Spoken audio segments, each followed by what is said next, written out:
Vol 2, Chapter 482, Newborn. No! Don't do this.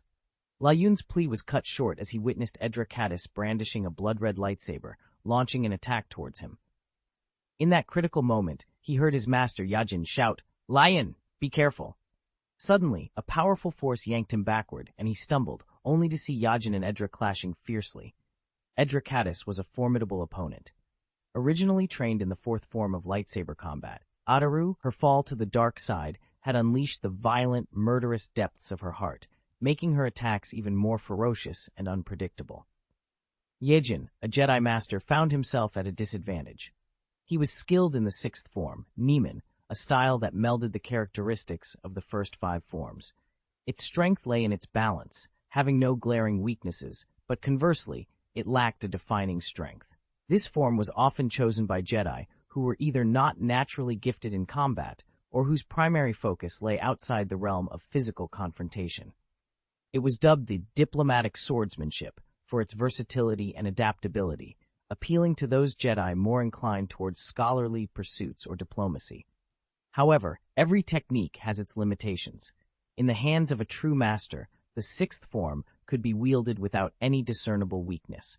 For instance, the future Sith Lord, Darth Krett, would become renowned for his mastery of Nieman.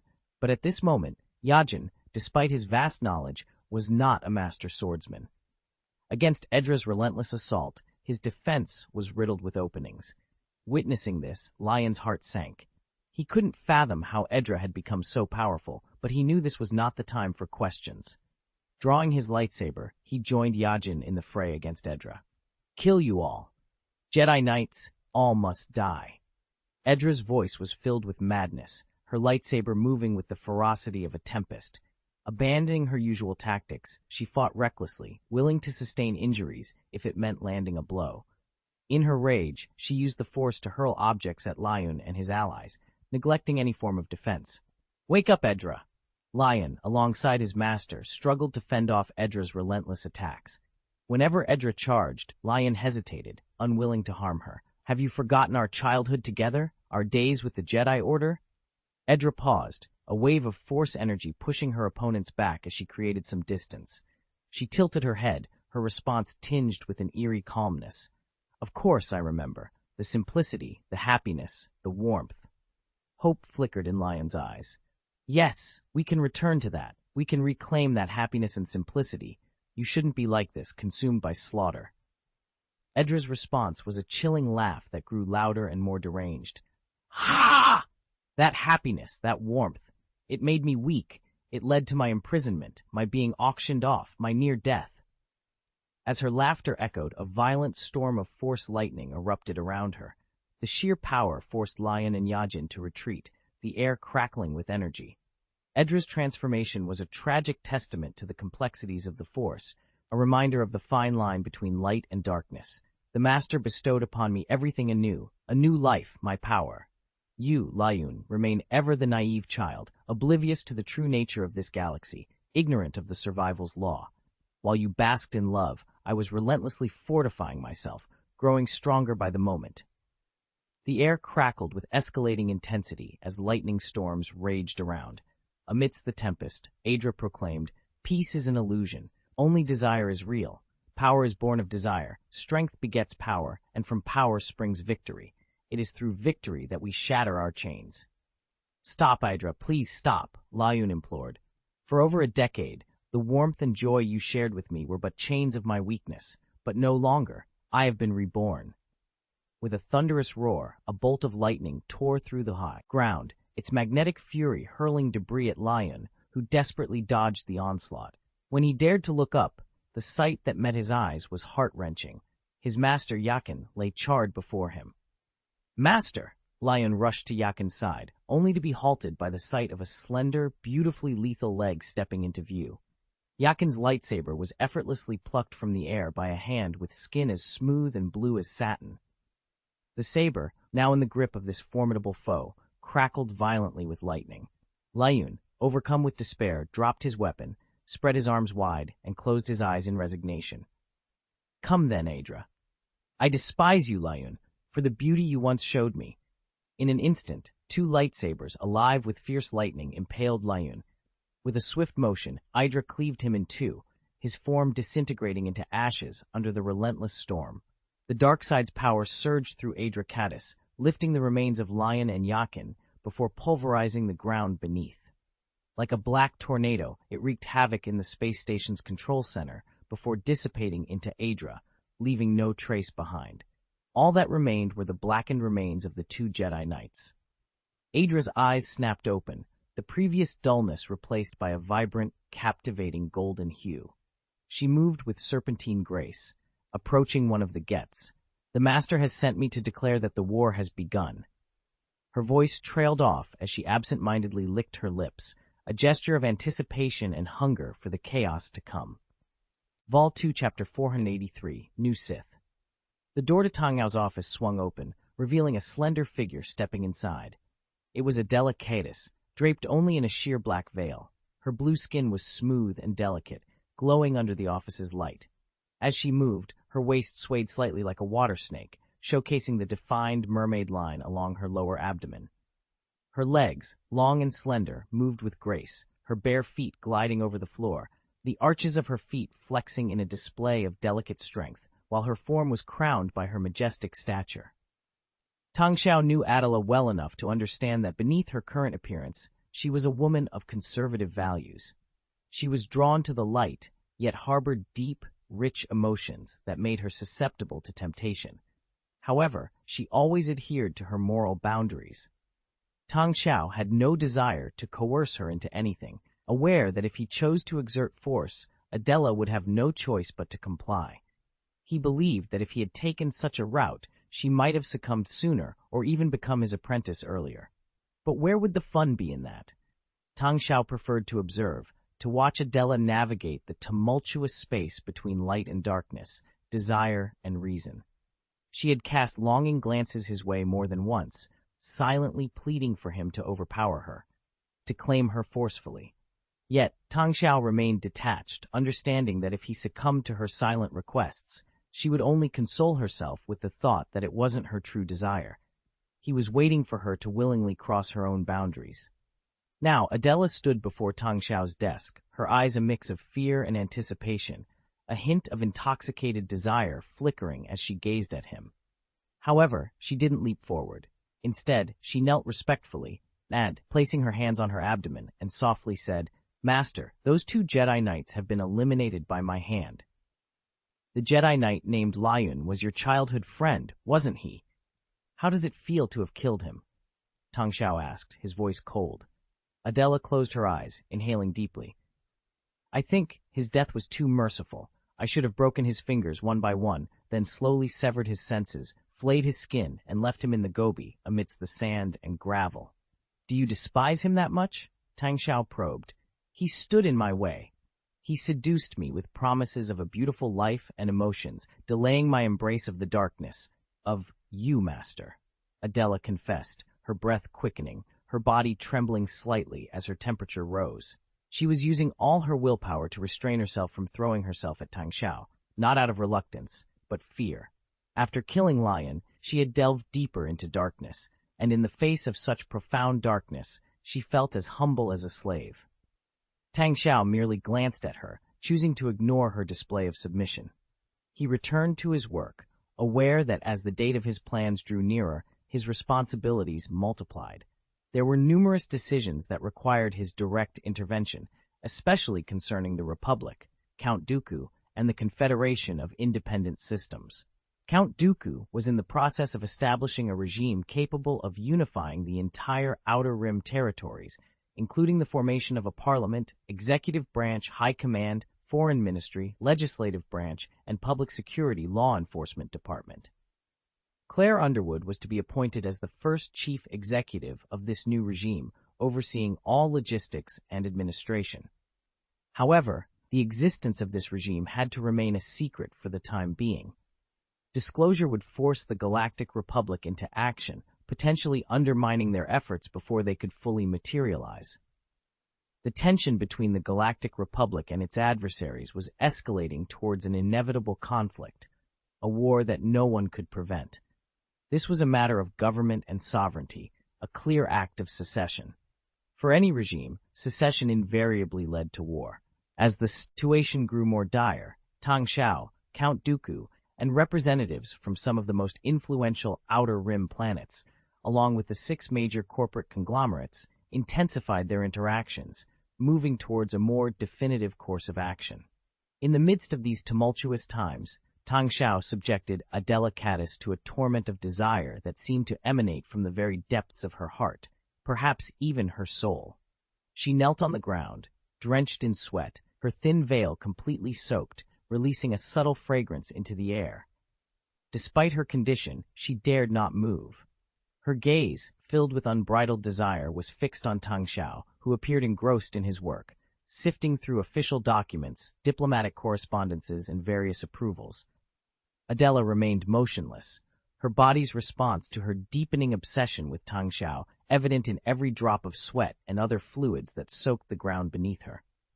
She endured, captivated by every action and expression of Tang Xiao, finding immense satisfaction in her silent devotion. Time seemed to stand still until the planet Dawn moved past the endoplanet in the viewport. Tang Xiao finally set aside the document he was reviewing, turned to Adela, and spoke softly. "Come here, step by step, walk slowly." Trembling, Adela stood up, restraining her overwhelming desire to rush to him, and instead approached slowly, taking a full minute to cover a distance of merely 3 or 4 meters.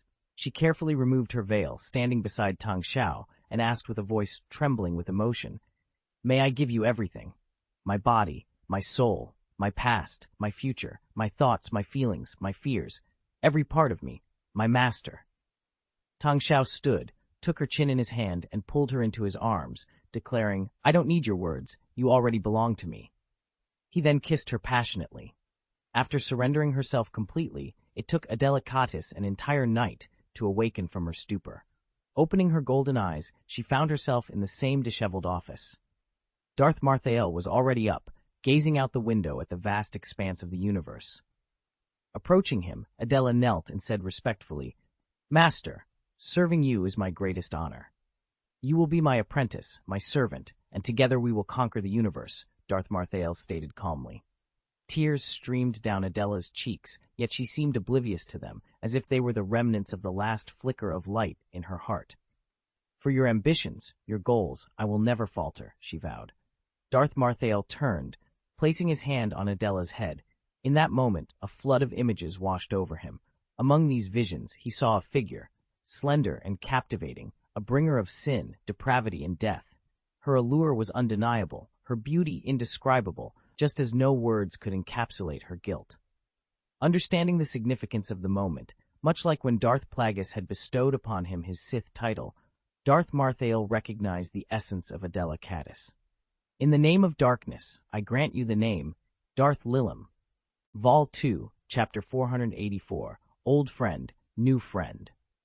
Tang Xiao stood alone on the hangar platform, his presence starkly contrasting with his usual entourage. The only person accompanying him was Adra Caddis, clad in black. After a brief wait of about 10 minutes, an old, battered Corellia YT-1000 spacecraft maneuvered its way into the hangar. Initially heading in a different direction, the pilot, upon spotting Tang Xiao, skillfully redirected the ship towards him. Amidst the bustling activity of the hangar, with numerous spaceships coming and going, the YT-1000 showcased remarkable agility, weaving through the traffic without sustaining a single scratch. It gracefully arced in front of Tang Xiao, came to a smooth halt, and the hatch swung open to reveal a man in a leather jacket, his face adorned with stubble. He greeted Tang Xiao with a hearty laugh and a warm embrace. "Ha! It's been years, Mr. Governor," he exclaimed. The man was none other than Kun Te, a legendary figure in Tang Xiao's life, and the first friend he made upon awakening in this world. During the nascent stages of the Fourth Civilization, Kun Te was instrumental in their endeavors, accompanying Tang Xiao to Tatooine and undertaking a mission to Makito on behalf of Hygo. He played a pivotal role in their dealings with the pirate Tifang Kukin. Over time, Tang Xiao and Kun Te shared numerous adventures, with Kun Te imparting valuable lessons along the way. Despite the changes in Tang Xiao's status, he continued to regard Kun Te as a true friend. "I've been waiting for you," Tang Xiao said. "Your expedition to the unknown star field took 10 years. I feared you might have perished. Death? I've brushed with it more times than I can count in the unknown starfield. The tales of my encounters would take days to recount, Kunte replied, his smile unwavering. Then let's make it 5 days and 5 nights, Tang Xiao retorted, matching his friend's jovial mood. Before we dive into stories, allow me to introduce 2 new friends I've brought back, Kunte announced. Following his introduction, several individuals disembarked from the spacecraft. Among them were familiar faces, Dubrak Quinto and their Rhodian mechanic, Kenneth. These were the first natives Tang Xiao had encountered in this world. A young man, known to Tang Xiao as George Cardus, a prodigious navigator Kunte had met in a Corellian tavern, also joined them. However, it was the appearance of 2 other individuals that caught Tang Xiao off guard. With their distinctive blue skin and red eyes, they were unmistakably Chiss. One was a woman, around 27, with curly hair and wide cheeks. She wore a white uniform that accentuated her heroic demeanor, making her striking beauty even more compelling. From the moment she stepped off the spacecraft, she maintained a posture of authority, hands behind her back and feet apart, her gaze on Tang Xiao carrying a hint of disdain. The other Chiss, a burly, bald man in his 30s, exuded a more relaxed aura, though the occasional fierce glint in his eyes betrayed his dangerous nature. Tang Xiao's mind raced as he recognized these individuals from the Star Wars lore, his heart skipping a beat at the realization. Allow me to introduce our new friends from the unknown star, Kunte began. This is Severance Tan, a graduate of the Keith Naval Academy, and this gentleman is Vandalore, a renowned bounty hunter. And yes, they are a couple, he added with a chuckle. Munter clapped Vandalore on the shoulder. Old fan, this is the man I've told you about so many times, the governor of Dawn Planet, Tang Xiao. Tang Xiao offered a slight nod, acknowledging the introductions. The meeting of old friends and the introduction of new ones promised the beginning of yet another intriguing chapter in his adventures. He confirmed the origins of the 2 visitors and quickly formulated a plan. With a smile, he greeted them. Since we have the pleasure of welcoming an old friend back after many years, and a new friend gracing us with their presence, today is indeed a day for celebrate. Ion. Welcome. I've prepared a simple meal for us to enjoy as we chat. How does that sound? A simple meal? That's fine. We'll rest here for the night. We have more pressing matters to attend to tomorrow. Severance Tan, the Chiz woman, replied with a nod. Her mouth twitched slightly, betraying a hint of disdain for the modest offerings of this small satellite planet. Tang Xiao exchanged a knowing glance with the village envoy and clapped him on the shoulder, signaling their shared understanding of the next steps. Leading the way, Tang Xiao guided them in a different direction. Soon, an impressive procession of waiters in black tuxedos appeared, lining up in 2 neat rows. They bowed respectfully as the guests passed, walking on a luxurious carpet that led to a grand golden archway in the distance. The atmosphere shifted dramatically from the modest welcome Tang Xiao had initially offered. The towering 10-meter-high golden gates swung open, revealing a magnificent banquet hall. The central table was laden with an array of exquisite dishes, the likes of which were beyond naming. A fog machine added to the ambiance, enveloping the floor in clouds infused with a natural fragrance. Dancers with mesmerizing movements emerged from the mist, their bodies swaying gracefully to the music. As everyone took their seats, the holographic projection system activated, transforming the walls and ceiling of the banquet hall to display the vast expanse of the starry sky. The Glory Mothership's slow journey offered a breathtaking view of the Dawn Planet and the nearly completed star ring, showcasing an impressive framework of battleships. The scene conveyed a palpable sense of industrial might and the looming specter of war. Throughout the lavish banquet, which seemed as much a display of opulence as it was a welcome, Tang Xiao and Kunte engaged in a seemingly casual conversation. On the surface, Tang Xiao appeared to be merely catching up with an old friend, but the underlying discussion revolved around the military capabilities of the Dawn Planet. So, Governor, how close are you to realizing your vision for the Navy? Kunte inquired, skillfully steering the conversation towards Tang Xiao's ambitions. I've successfully formed 3 fleets, and the auxiliary ships are nearly finalized. However, the Martha-class heavy cruiser which is intended to provide heavy fire support, has only just completed its testing phase.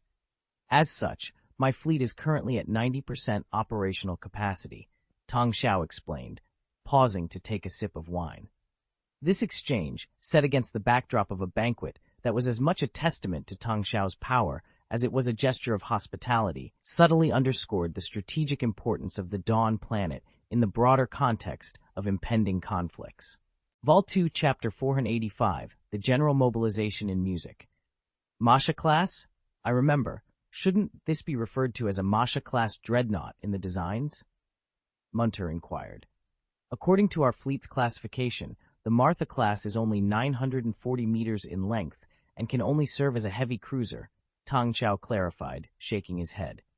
Currently, there are 30 Martha-class heavy cruisers under construction, but it's estimated that their completion will take at least half a year. We're severely pressed for time. Pressed for time means, Munter frowned, sensing the gravity of the situation. It means war is on the horizon, Tang Xiao stated, raising his glass for another sip of wine before turning his attention to Severance Tan, who had been listening intently, albeit with a hint of disdain. I've heard you're a top graduate from the Keith Naval Academy, which is quite impressive. The Academy is renowned for producing talented commanders, and it's an honor to meet one in person. You're familiar with our Chiz people? Severance Tan's expression darkened.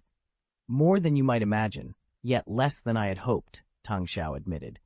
I'm aware of your long-standing conflict with the Valgari pirates, as well as the looming threat. He locked eyes with Tan, sending a resonant force through his gaze.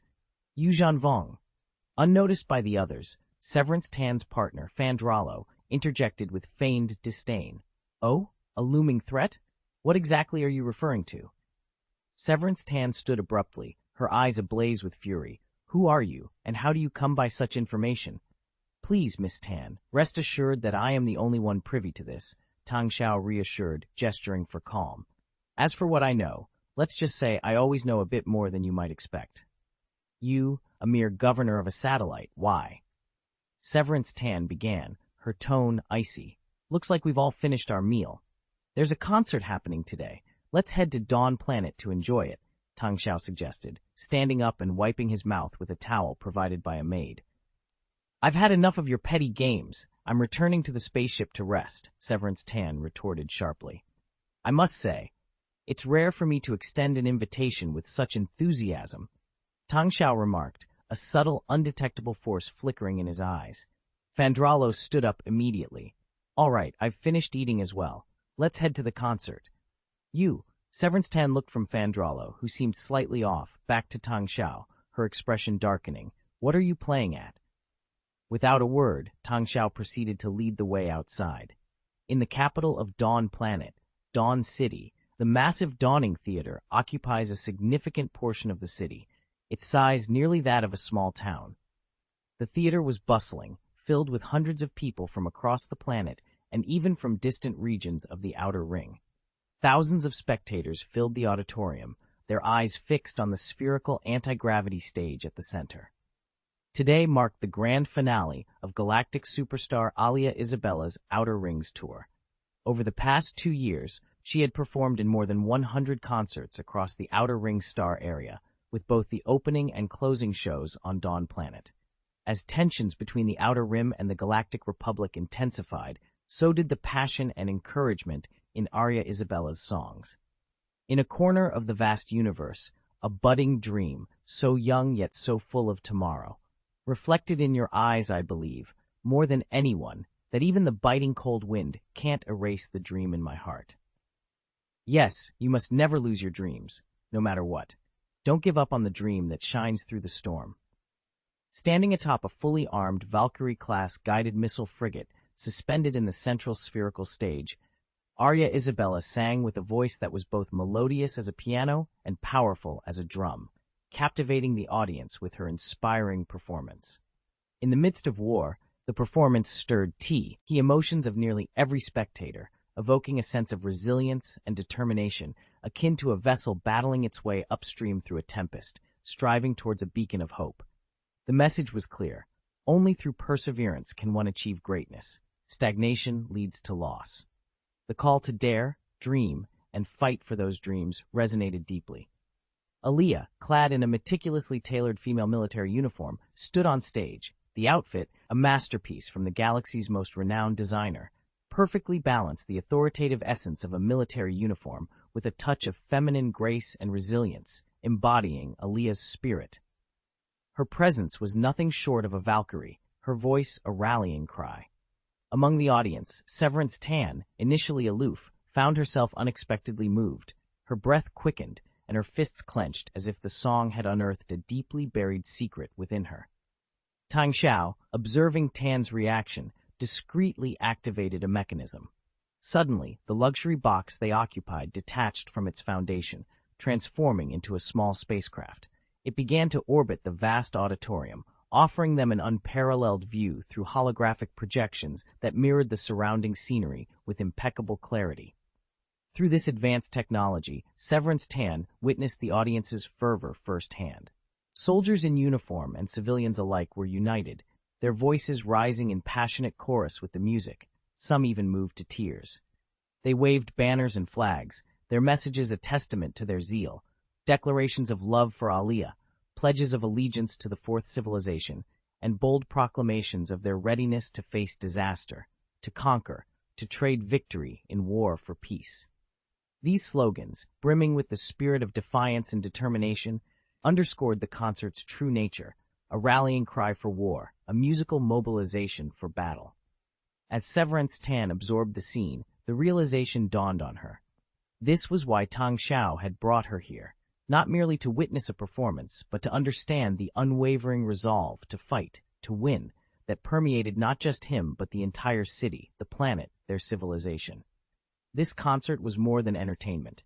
It was a declaration of war, a planet transformed into a formidable bastion of resistance.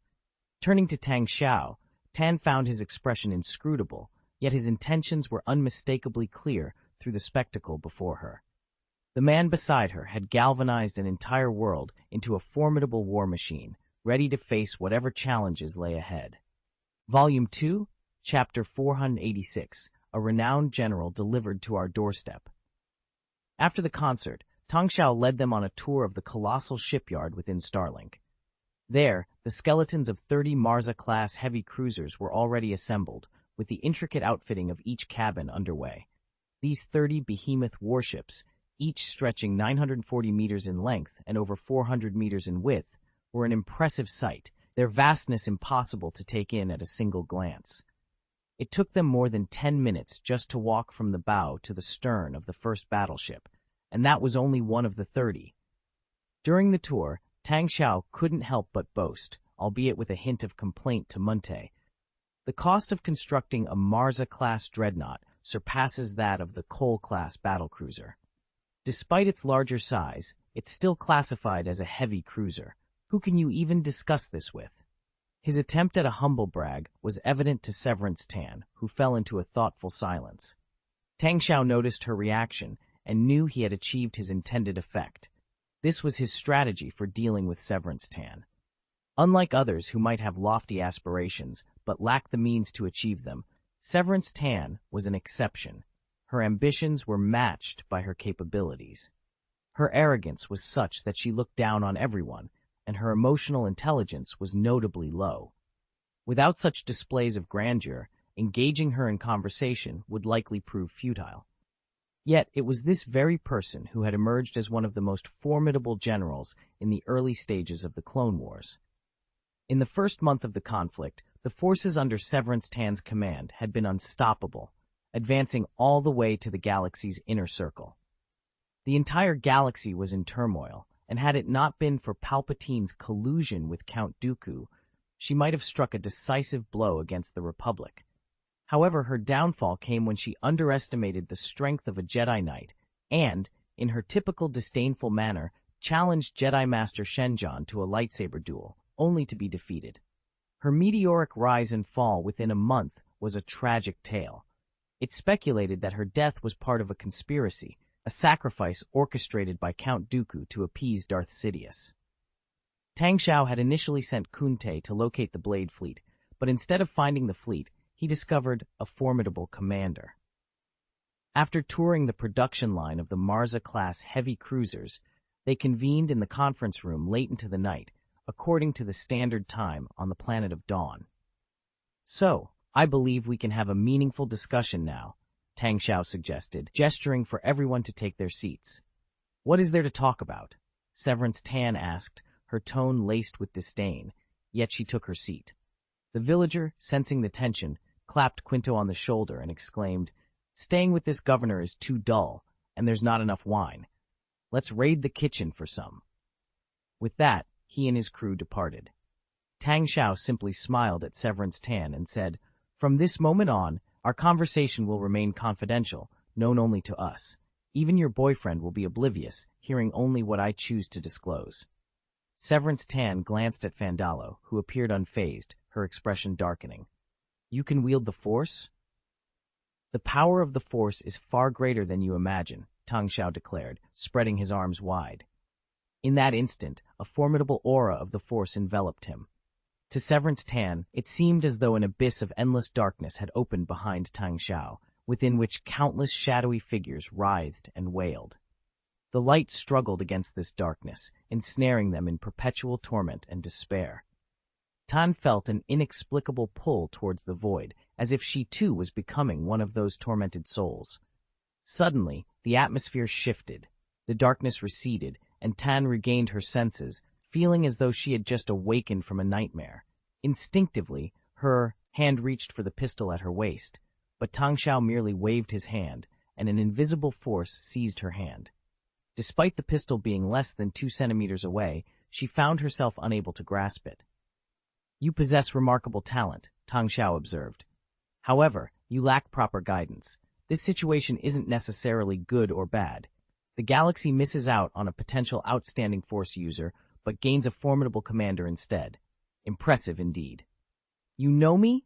That's impossible."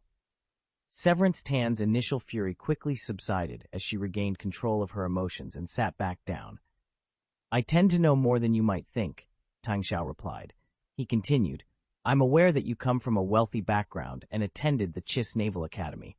There, you outshone all your peers, yet the Chiss homeworld of Hezra is far from peaceful." He tapped on the table, adding, "In Sisra, the Chiss are governed by 9 ruling families, each overseeing their own domain. This creates a unique oligarchic system.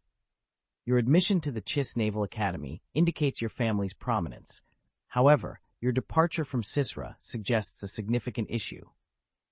Leaning forward with a sneer, he concluded, "The number of ruling families among the Chiss is less than 9, isn't it?" Severance Tan's breath quickened, and through gritted teeth, she demanded, "Have you been to Hezra? How could you possibly know this? Are you in league with the Sabosan people?" Realizing her outburst, she sat back down, though her eyes burned with even greater hostility. She had always considered herself an unmatched genius, but in Tang Xiao's presence, who seemed omniscient, she felt utterly constrained and struggled to maintain her composure. His extensive knowledge and formidable power left her feeling vulnerable and uncertain. "I have no connections to the Chiss. I simply know a few things. The Force revealed them to me. I've seen your past, and I've glimpsed your future," Tang Xiao said, shaking his head with a hint of regret. "Future? What did you see?" Severance Tan inquired, her curiosity piqued despite her reservations. Easter egg chapter attachments. Masha-class dreadnought. This is classified as a heavy cruiser in the 4th civilization classification. 2. This image is the only one available. Although the artistic style may not be exceptional, she is likely quite beautiful. Vol 2, Chapter 487, Chess and Cheese. The only future awaiting you is death, and that too within less than a year. You can't even dream of becoming a high-ranking master. You're merely a threat to others, Tang Xiao stated. "What nonsense!" Tan exclaimed, visibly agitated. "You must be aware that the Galactic Republic is teetering on the brink of division and war is imminent. That's why you left your homeland to come here, believing you could easily defeat almost all commanders at your level and obtain what you desire. Hence, you chose Count Dooku," Tang Xiao continued, noticing Severance Tan's darkening expression, realizing he had struck a nerve once again. "But do you know, no matter which side you choose, your fate remains unchanged," he added, delivering what he believed to be the final blow. Oh, enlighten me. How do you plan to bring about my demise? Severance Tan asked coldly. Your death is inevitable. If you knew that Count Dooku is actually Darth Sidious's apprentice, you would understand, Tang Xiao explained. Humph, don't assume I'm ignorant about the Galactic Republic. Palpatine is merely a politician. How could he possibly be the master of the former Jedi Knight, Count Dooku? Severance Tan retorted with a mix of laughter and anger. The answer is quite simple, but knowing it would only hasten your death. Do you still wish to hear it? Tang Xiao posed the question, a smile playing on his lips. Tan snorted disdainfully but remained silent, neither accepting nor rejecting the offer. Because Sheev Palpatine's other identity is Darth Sidious, a Sith Lord. In a way, he's also my senior brother. Tang Xiao revealed, watching Tan closely for her reaction. This time, Severance Tan showed little response. She merely closed her eyes, pondering for a moment before reopening them to say, So, you're suggesting that this impending war is, from the start, nothing but a hoax? Exactly. A scam designed to destroy both the Galactic Republic and the Jedi Order, Tang Xiao confirmed. Why should I trust you? Tan inquired, her tone laced with skepticism. Trust me? It doesn't matter because I won't let you go either way. Stay and command my fleet, and I'll teach you how to harness the Force and grow stronger, Tang Xiao offered. As your apprentice? Tan questioned. I already have an apprentice, so I won't teach you the ways of the Sith. I'll only show you how to utilize the dark side of the Force, which will suffice to enhance your strength, Tang Xiao clarified, shaking his head. Is this a Sith rule? Tan probed further. Actually, I'm not opposed to taking on more apprentices, but wielding a lightsaber would be a waste for you. Your true stage lies in commanding thousands of troops, conquering cities and territories, Tang Xiao explained, dismissing the notion of her becoming a traditional Sith apprentice. Since you also acknowledge this war as a conspiracy, what significance does controlling a mere satellite hold? Severance Tan challenged, still believing Tang Xiao's domain too insignificant for her talents. As you can see, I possess warships, technology, talent, industry, and an army. Tang Xiao gestured to his surroundings. But by common sense, to build a vast empire, what must be done? The Republic controls nearly every part of the galaxy. If I were to expand outward, I'd face sanctions from the Republic, or even a counterattack. What then? You intend to use this war for expansion? Hey, a reasonable and legal expansion, you think too highly, Tan scoffed. Yes, a reasonable and legitimate expansion. All my military actions will be deemed justifiable by Count Dooku, and I'll use this war to seize enough territories to further my plans. Normally, this might provoke backlash from the occupied zones, but not this time. Soon, when the entire Outer Rim realizes they've been deceived, my actions will seem trivial, Tang Xiao explained with a laugh. And when Darth Sidious finally springs his trap, he'll find that some parts of his net will never be reclaimed. Our ambition is grand, but do you possess the capability to achieve it? Severance Tan doused his enthusiasm with skepticism. I alone, of course, do not. But as I've shown you, behind me, there are countless supporters, Tang Xiao declared, opening his arms to emphasize the vast resources and allies at his disposal. In the tense atmosphere, Severance Tan remained silent, not uttering a word. Tang Xiao, however, broke the silence with a smile, albeit one that didn't quite reach his eyes. All right, I've changed my mind. You're free to go. Seek out Count Dooku or Palpatine and immerse yourself in their schemes. I won't stand in your way. The choice is yours to make. His smile, though grim, masked his true intentions, leaving it unclear whether he genuinely intended to release Severance Tan or had other plans in mind. After a moment of contemplation, she finally spoke. If you expect me to join you, you'll have to entrust your entire fleet to me. Moreover, you need to demonstrate that you possess the strength to do so. You'll gain everything you desire: power, a platform, an army, and war. But in return, you must prove to me that you're ready to sever ties with your past and stride confidently towards the future. With those words, Tang Xiao stood up and departed. He didn't return to his dormitory, but instead headed straight to a bar on the Glory Mothership. There, he found Munter and George Cardis drinking, with Quinto and Kenneth slumped over amidst several empty wine bottles. Tang Xiao nudged Quinto aside with a gentle kick, took a seat, snatched the wine bottle from Quinto's grasp, and took a hearty swig. After a satisfying burp, he exclaimed, "Damn, I'm beat. Severance, huh? How did you guys come across her?" "This was the last bottle of Stead green wine in the bar, and you just downed it," Quinto complained before immediately pointing an accusing finger at Tang Xiao. "Don't even start with me about compensating with 100 bottles or anything of the sort. The one thing I can't stand is people showing off." 1,000 bottles, Tang Xiao proposed. "Deal," Quinto agreed eagerly, shaking Tang Xiao's hand. "We discovered a more stable hyperspace channel, all thanks to George Cardis. He's a brilliant navigator. After venturing into the unknown star field, we roamed in search of signs of civilization. And, astonishingly, we stumbled upon a group of pirates." The bartender, summoned with a wave, brought over several more bottles of red wine. Quinto uncorked one and took a swig directly from the bottle. "We later found out they were Vagarians, pirates preying on the unknown starfield through robbery.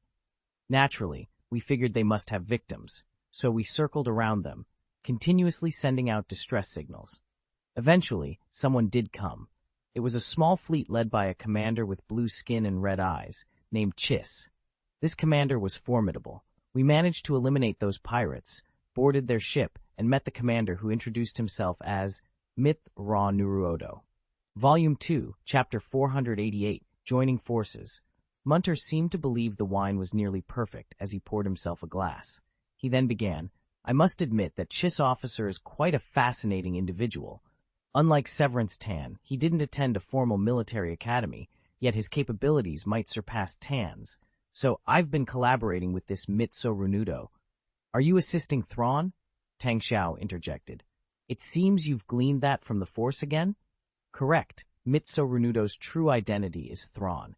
He was born into a civilian family, but was recognized for his talent and became a junior defense officer in the army.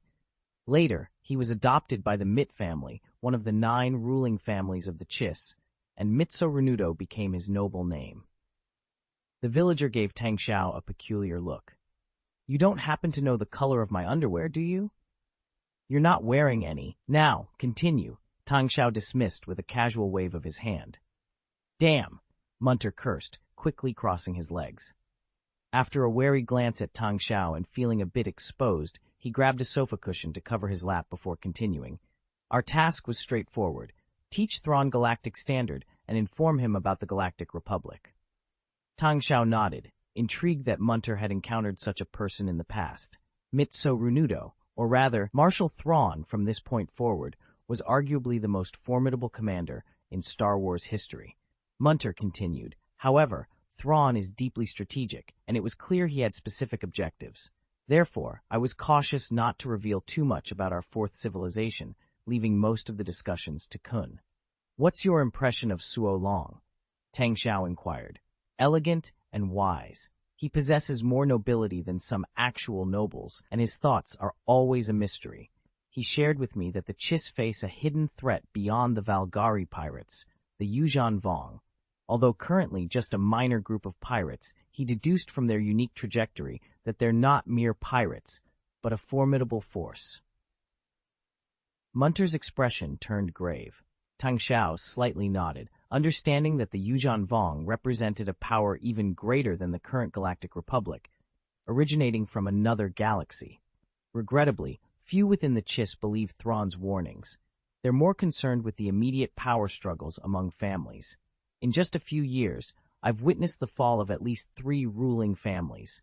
It was during this tumultuous time that I encountered Severance Tan. "So she's from the Severance family?" Tang Xiao asked for clarification. "Ah, it's the Sevs family, and her full name is Severance Tan. It's just easier to pronounce it all together, and even she prefers it that way," Munter explained, spreading his hands. "Actually, it was Thrawn who tasked me with rescuing Severance Tan." "Thrawn knows her?" "They're not closely acquainted, but Thrawn is aware of Tan because she was a top student at the Chiss Naval Academy, outperforming even the military professors with her grades," Munter explained. However, the Sever family later lost a power struggle to the Saberson family, leading to their downfall. This was a critical blow to Severance Tan, as she was highly regarded. The Saberson family would never tolerate the Cypher family retaining such a military prodigy. Why would Thrawn save her? His reasoning was to preserve a valuable talent for the galaxy, nothing more. He instructed me to extract Tan and bring her to the Galactic Republic. So, I went to the planet Hezra to retrieve Tan, who was on the run. By then, she had already met her current boyfriend, Fandalo, who assisted her escape, naturally leading to their relationship. Then you brought her back?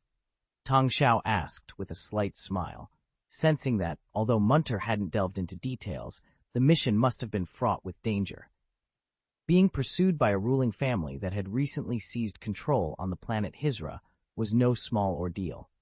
Indeed, after spending some time with her, I believe she still has a chance to prevail. This situation is unlike any other. If you're hoping for Thrawn's involvement, he'll approach you on his own terms. Thus, I shared numerous details about the Fourth Civilization with Tan, which intrigued her, though she remained skeptical about our scale, the villager explained, gesturing broadly. She'll come to realize that she can only achieve her true desires with my assistance in the vast expanse of the galaxy, Tang Xiao remarked, a confident smile playing on his lips. That's your forte. Perhaps you'll even manage to charm her into your bed? The villager jested, turning his attention back to the lukewarm barbecue on the table. To me, sex is merely a tool. I'm not one to pursue physical gratification as an end goal, Tang Xiao replied, casually picking up a piece of barbecue and tasting it. Continue down this path, and you'll find yourself friendless, Kuntim mumbled, his mouth full of food. Friendship was never my aim, except with you, of course. Tang Xiao laughed heartily. After spending nearly the entire night in conversation with Munte, Tang Xiao prepared to leave. He noticed that Severance Tan had sent him a message the previous night, indicating her willingness to join the Fourth Civilization. However, she stipulated that Tang Xiao must fulfill her desires. She requested a meeting in his office at 10 a.m. Glancing at the clock, which showed it was already 9:55, Tang Xiao wasn't rushed and leisurely made his way to his office. Arriving at 10:30, he found, unsurprisingly, that Severance Tan hadn't waited for him at the door. Upon inquiry, he learned she had waited for 5 minutes before retreating to the lounge for tea, having found him absent. Tang Xiao didn't bother to summon her. Instead, he busied himself with his work. Half an hour later, Severance Tan took the initiative to visit his office again. As a leader, your conduct is unacceptable, she stated icily. Have you made your decision? Tang Xiao inquired, unfazed. Fandalo is dead. You'll find the body in the dormitory. It's time for cleanup, Severance Tan declared, her gaze sharp as she looked at Tang Xiao. Vol 2, Chapter 489, Murder in Parliament. It seems you have a greater potential to become a Sith than Adra does, Tang Xiao remarked with a slight smile. How did you come up with the idea to kill Fandalore? It was your request, and besides, he was of no use to me. Just a bounty hunter. If I hadn't been in dire straits, I would never have followed him. He was only after my body. I hope you won't follow in his footsteps, or I will abandon you without a second thought, Severance Tan retorted with a sneer. That's very astute of you, but from what you're saying, it sounds like you're also willing to offer yourself to me. Tang Xiao chuckled. If you deem it necessary, then yes. To me, the body is merely a tool. Just let me know when you require it. Humans and Chiss share a common origin, with almost no genetic differences, you know, Severance Tan replied, giving Tang Xiao an enigmatic look before turning to leave. Perfect timing. I'm about to head to the main planet of Lassax to sign an agreement with Count Dooku. You should come with me. Along the way, I'll teach you some basic force skills, Tang Xiao suggested. Moreover, I now command 3 fleets. Fleet C is dedicated to my royal duties, primarily defending the Endor system. Fleet A is under the command of Matt Horner, and you will take command of Fleet B. Our current naval commander, Igor Zavalov, is aging, so the new commander-in-chief of the Navy will be chosen between you two. Don't disappoint me. 22 BY Coruscant, the capital of the Galactic Republic, the Parliament Building. Today, the usually bustling Parliament Building was enveloped in an eerie silence. No meetings were scheduled, and the congressmen were all sequestered in their offices, maintaining a cautious silence. Hundreds of Ministry of Public Security guard ships encircled the Parliament Building, while thousands of police officers combed through its interior. The Chancellor's Guard, clad in red armor, secured the perimeter around Chancellor Palpatine's office. The cause of this unprecedented tension was a murder within the supposedly secure Galactic Republic Parliament. A sudden, unanticipated explosion in a corner of the building claimed the lives of 5 members, including Axmoy, an assistant to a parliamentarian from the planet Maratha. The assailant remained at large, their method of entry a mystery. The incident sent shockwaves through the Galactic Republic.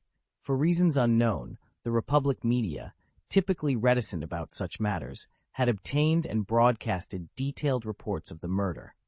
Fear gripped the citizens of Coruscant, particularly the Parliament members, who realized their vulnerability even within the capital. Chancellor Palpatine swiftly took action to restore order, mandating the Sheriff's Service to resolve the case swiftly. Yet, the perpetrator remained elusive, and no terrorist organization stepped forward to claim responsibility, deepening the mystery. Speculation soon arose that separatists might be behind the murder. This theory quickly gained traction, and before long, the specter of separatism loomed large over Coruscant once more. Parliament members, previously insulated from the realities of war, now felt its proximity keenly. A wave of condemnation against the separatist movement surged through Parliament, leading to serious discussions on addressing the crisis. This response was ironic, considering the decade-long existence of the separatist movement, which had impacted countless civilians and planets. Yet, it took a direct threat for the power-clinging parliamentarians to finally acknowledge the war at their doorstep. Life had continued as usual on the planet Marathar, even after the shocking murder that had taken place. The inhabitants hadn't truly considered the ramifications of this event, primarily concerned with how it might disrupt their lavish lifestyles. However, the gravity of the situation began to dawn on them when Einlatim, a counselor of Marathar, approached Francis Underwood with a grave concern. He explained that the Ath of Axmoy could potentially destabilize the planet's position. Axmoy had served as a crucial intermediary between the Grands and the Dags on their planet. With his demise, the already tense relations between the two factions were likely to worsen. Francis Underwood, seemingly unfazed, responded to Einlatim, indicating that they were running out of time in the Parliament, and the murder had only expedited the reorganization of the Council's military forces, leading to a crisis of confidence in the Jedi Order. Einlatim, frustrated with the disruption to his diplomatic efforts, publicly criticized the Jedi Order for their lack of action and incompetence during a session in the Parliament. This criticism was echoed at the Eliadu Business Summit, further tarnishing the Jedi Order's reputation. The situation escalated when Deputy Speaker Mas Amida, now a loyal follower of Palpatine, proposed the Military Creation Act for discussion in an upcoming meeting, suggesting that since the Jedi Order could not protect the Republic must take measures to protect itself. That evening, Chancellor Schiff Palpatine visited the Jedi Temple for a deep conversation with Master Mace Windu. Palpatine expressed his concerns about the growing threat of separatist forces and the increasing hostility towards the Jedi Order. Unlike his predecessor, Finis Valorena, who had blamed the Jedi for the incident at the Eliadu Business Summit, Palpatine offered his support to the Jedi in the Parliament. "I am deeply grateful for your trust, Your Excellency," Master Windu responded, appreciating Palpatine's different approach. Palpatine then inquired if it would be possible for him to negotiate directly with Count Dooku, hoping the Jedi Order could facilitate such a meeting. Master Windu regretfully informed him that Dooku had severed all ties with the Jedi Order, but he promised to continue efforts to reach out. Palpatine, acknowledging the dire situation, admitted the necessity of preparing for war to prevent the Republic from being divided. He emphasized his commitment to peace, but recognized the need for military preparedness. Master Windu, concerned, reminded Palpatine that the Jedi Knights were defenders of peace, not soldiers, and their numbers were insufficient to protect the Republic in a full-scale war. Palpatine reassured him, hinting at plans to build an army to support the Jedi. These words lingered with Master Windu, who remained silent, pondering the significant implications of Palpatine's proposal. Vol. 2, Chapter 490, The Meeting of Both Parties. The following day, Speaker Schiff Palpatine addressed the Parliament, once again voicing his reluctance towards war. He maintained that the path to peace remained open, eagerly awaiting the outcome of negotiations with Count Dooku. The last thing I want is for citizens of the same galaxy to engage in conflict with one another, Palpatine stressed repeatedly. However, within his speech, he acknowledged the current circumstances did not permit him to wait indefinitely without action. He argued for the necessity of the Military Creation Act, not as a means to augment his power or incite war, but to prepare the Republic for any eventualities. Palpatine also insincerely claimed that should Count Dooku agree to negotiations, and if they proved fruitful, he would not hesitate to repeal the bill and relinquish the powers back to Parliament. At this juncture, the Loyalty Committee he had established within the Parliament began to exert its influence, with members actively promoting his agenda. Through their efforts, Palpatine was portrayed as a staunch advocate for peace. The second vote on the Military Creation Act was scheduled a week later, according to Galactic Standard Time. The New Ring faction, led by Francis Underwood, along with some members from the Outer Ring star districts still in Parliament, expressed vehement opposition to the bill. They argued that its passage would signify a disregard for democracy and an eagerness on the Republic's part to engage in warfare. In a dramatic gesture of protest within the parliamentary hall, Francis Underwood threw his cup to the floor, loosened his tie, and pointed accusingly at Palpatine, exclaiming, "If this regressive motion passes, it will mark the darkest day in the 25,000-year history of the Galactic Republic. Today, you, the esteemed President of the Republic, have chosen war." "I have always maintained that peace is my goal," Palpatine responded, smiling. "Then put an end to this bill," Underwood demanded. "Unfortunately, the principles of democracy must prevail in the end," Palpatine retorted. "In that case, the day this bill passes will be the day we secede from the Republic Assembly. Remember this, Schiff Palpatine. You are the one leading the Republic to war and division," Underwood declared vehemently before storming out of the venue, followed by several members from the Outer Ring star districts, signaling their collective dissent. Back in his office, Francis Underwood removed his tie, straightened his shirt, and casually inquired of his chief of staff, Douglas Stamp, "Was I too forceful?" "I believe your approach was appropriate under the circumstances," Douglas replied with a slight nod and a somber smile. "Your actions, though dramatic, will make it more challenging for Palpatine to secure the necessary votes." "That's all I can hope for," Francis said, changing into more casual attire. "I'll be leaving for Dawn this afternoon. I fear if I delay, Palpatine might prevent my departure entirely. Doug, I'll leave our final statement in your hands. With me gone, Palpatine won't target you." "Consider it done, sir," Douglas assured him. "I was contacted by an agent codenamed 004 yesterday. Mrs. M from the Intelligence Department has guaranteed my safety." Meanwhile, in the outer rim of the Milky Way, on Raxus Prime, a brilliant white light heralded the arrival of 5 1,100-meter-long Cole-class battlecruisers from hyperspace, entering the planet's gravity well. Tang Xiao sat in the flagship's command chair, legs crossed and expression stern, as he observed the planet ahead through a holographic projection. Severance Tan stood at attention nearby, embodying the discipline of a soldier. Standing with her legs poised like the arms of a compass behind Tang Xiao was Severance Tan. Accompanying her was an impressive fleet of 10 Higera-class battlecruisers, brought forth by Gross Shelby in representation of the Fourth Group. The space around this diminutive planet was teeming with an array of fleets. Among them, a formidable assembly consisting of 1 Rukri Hook-class battleship, originally cargo ships now converted for battle, 10 Higra-class battlecruisers, and 5 Divine-class destroyers, all bearing the insignia of the Trade Federation. Additionally, a fleet of 30 Generosity-class communications frigates represented the Interstellar Banking Association.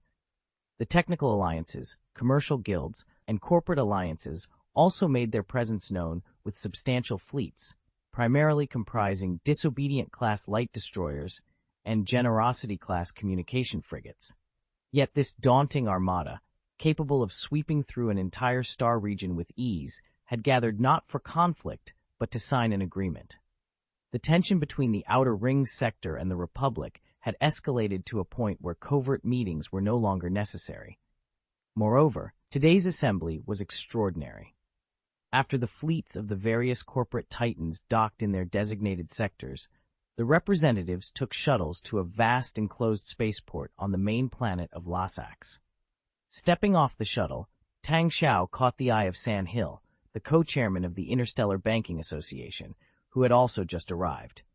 They exchanged brief glances before proceeding towards the meeting venue. The venue, though not large, was already hosting Count Dooku at its entrance, with more than 30 individuals arriving in succession. This gathering was significant, bringing together the heads of the Dawn Planet, Interstellar Banking Association, Commercial Guild, Trade Alliance, Enterprise Alliance, Technology Alliance, Fourth Group, and several other industrially advanced planetary systems like Semirth, Yagodur, and Geonosis. These individuals were the elite, the only ones among the thousands of galaxies in the Outer Ring Star region deemed qualified to attend this conference, a testament to the reach of the separatist movement. Upon noticing Severance Tan following Tang Xiao, Count Dooku couldn't help but take a second look. He smiled, saying, "If I'm not mistaken, this must be a chiz. It appears that Your Excellency Tang Xiao is indeed formidable, managing to find even the Chi-Si people who have remained hidden within the uncharted star fields. And," his expression shifted subtly, "I sense that she is force-sensitive." Vol 2, Chapter 491, Confederation of Independent Systems. Tang Xiao offered a light smile and shared, "I was introduced to an exceptional Chizian commander, so naturally I appointed her lead my fleet." "Ah, it seems you've made a significant move," Count Dooku responded, nodding slightly while maintaining his graceful smile. "And I couldn't help but notice the impressive warship you've brought along." "The Cole-class battlecruiser," Tang Xiao interjected. "It's a battleship we developed in collaboration with the Jiwen and Semirs."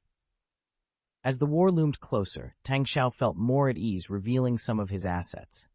He was also gearing up to compete with Count Dooku, and by extension, Darth Sidious, who was maneuvering behind the scenes. "Excellent. I'm delighted to see such dedication towards the war effort and the establishment of a new galactic order.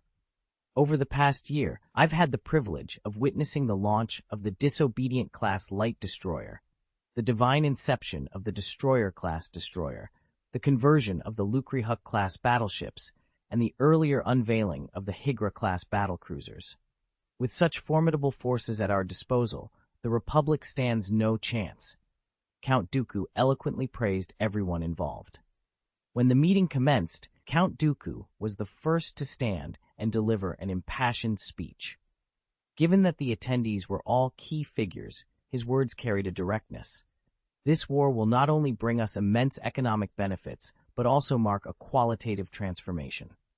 He surveyed the room and continued, "As we're all aware, the Galactic Republic has been in a state of decay for 1,000 years since the Rusan Reformation. While this environment presents numerous opportunities, we must also acknowledge that the Republic's decay imposes significant limitations on us. What we need now is a truly powerful regime. More than that, we need to be the regime itself. With your support, over 10,000 galaxies are uniting, and these will form a vast confederation to challenge the decaying Galactic Republic. You, all of you, are the heart of this confederation. This promises a glorious future. In the new galactic order, we will be the rulers." Count Dooku's speech was inspiring. Leaning forward, hands pressed against the conference table, he declared, "We are the future of the galaxy." The leaders of the developed galaxies and major corporate giants exchanged meaningful looks. Tang Xiao, maintaining his smile, observed the people around him. Even without using the Force, he could sense the strong emotions emanating from them, greed and ambition. "I have circulated the detailed charter. If there are no objections, we will sign a confidential agreement. In a month, we will officially announce this new regime. The Confederacy of Independent Systems will be born, and the war will commence simultaneously." Count Dooku stated solemnly. Shumai, the leader of the Business Guild, was visibly moved. "For hundreds of thousands of years, we've maintained a formidable force to protect our interests. Now, it's time to wield this power and fight for what we deserve. The Republic is corrupt, Without us, it would have already collapsed. We're merely reclaiming what rightfully belongs to us, Pascal Argent, the leader of the Enterprise Alliance, added.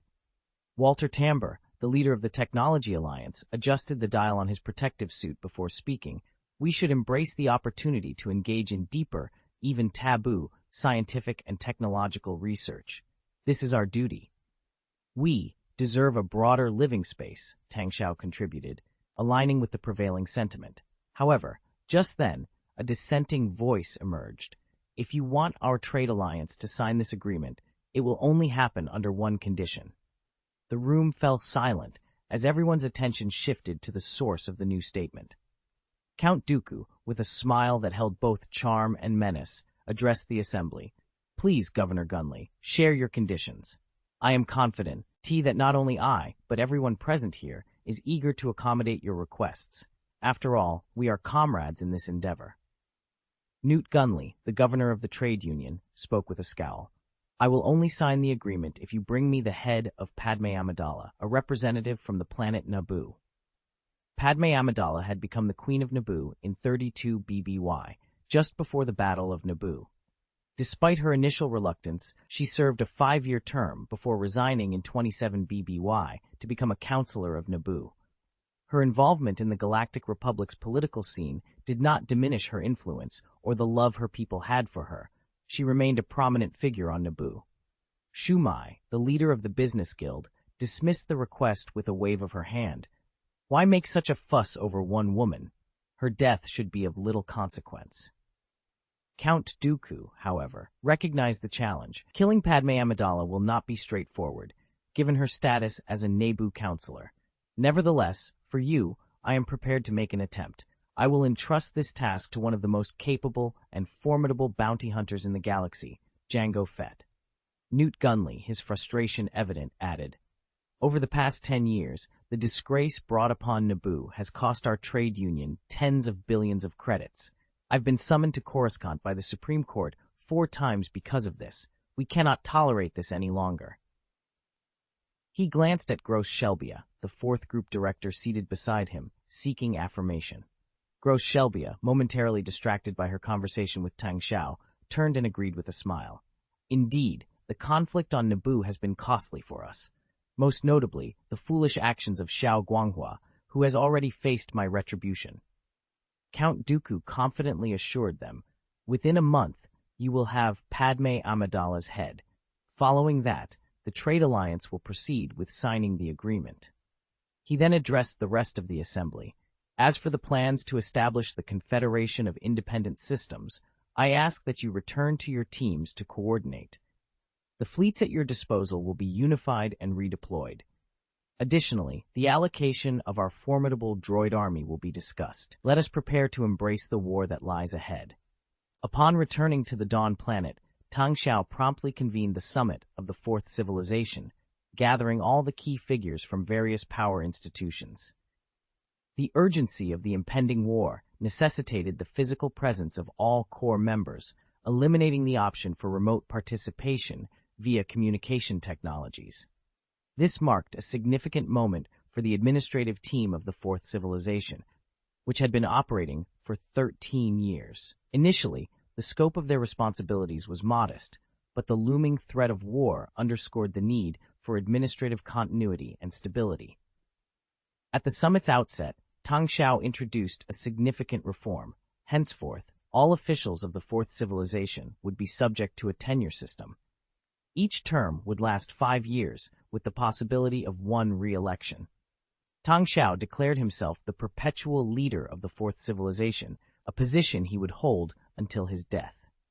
He then appointed Francis Underwood, a parliament member recently returned from Coruscant and the chief cabinet assistant, as the first prime minister.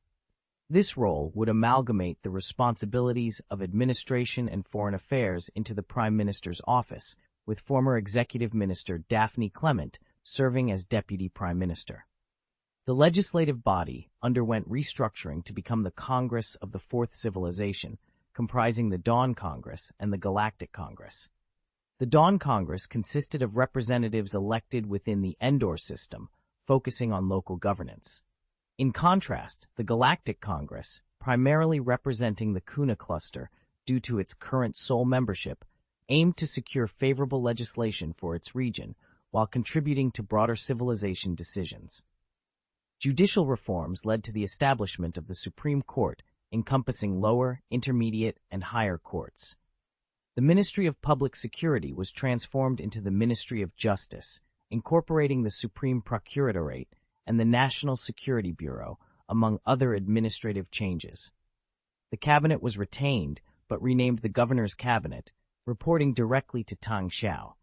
It played a crucial role in administrative management and the issuance of orders. Helmut Zemo was appointed the new cabinet chief, succeeding Professor Qi Jianjun, who retired to a peaceful life on the Dawn planet after 8 years of service, exceeding his initial commitment to Tang Xiao. Additionally, a star sector system was introduced, with the fourth civilization comprising 2 sectors, the Kuna Star Zone, encompassing the Kuna Star Cluster, and the Solarian Autonomous Sector, limited to Cave Bill Planet in the Endor Galaxy. Each star sector mirrored the central civilization's administrative structure on a smaller scale. This comprehensive administrative overhaul, deliberated by the Ministry of Administration, the Court, and the Cabinet over 2 years, was timely. As the Confederation of Independent Systems was on the brink of formation, the Fourth Civilization aimed to present its administrative reform plan. This strategy sought to maintain its independence while achieving a degree of integration with the administrative bodies of the Confederation of Independent Systems, a delicate balance necessitated by the complex political landscape. The urgency of the administrative reform was unprecedented, primarily because there had never been a pressing need to refine the department to such an extent. However, with the impending merger with the Confederation of Independent Systems and the looming war, there was no choice but to expedite the process. This reform was to be implemented concurrently with the integration efforts, adding to the complexity and urgency of the situation. In the realm of military affairs, a significant restructuring was undertaken.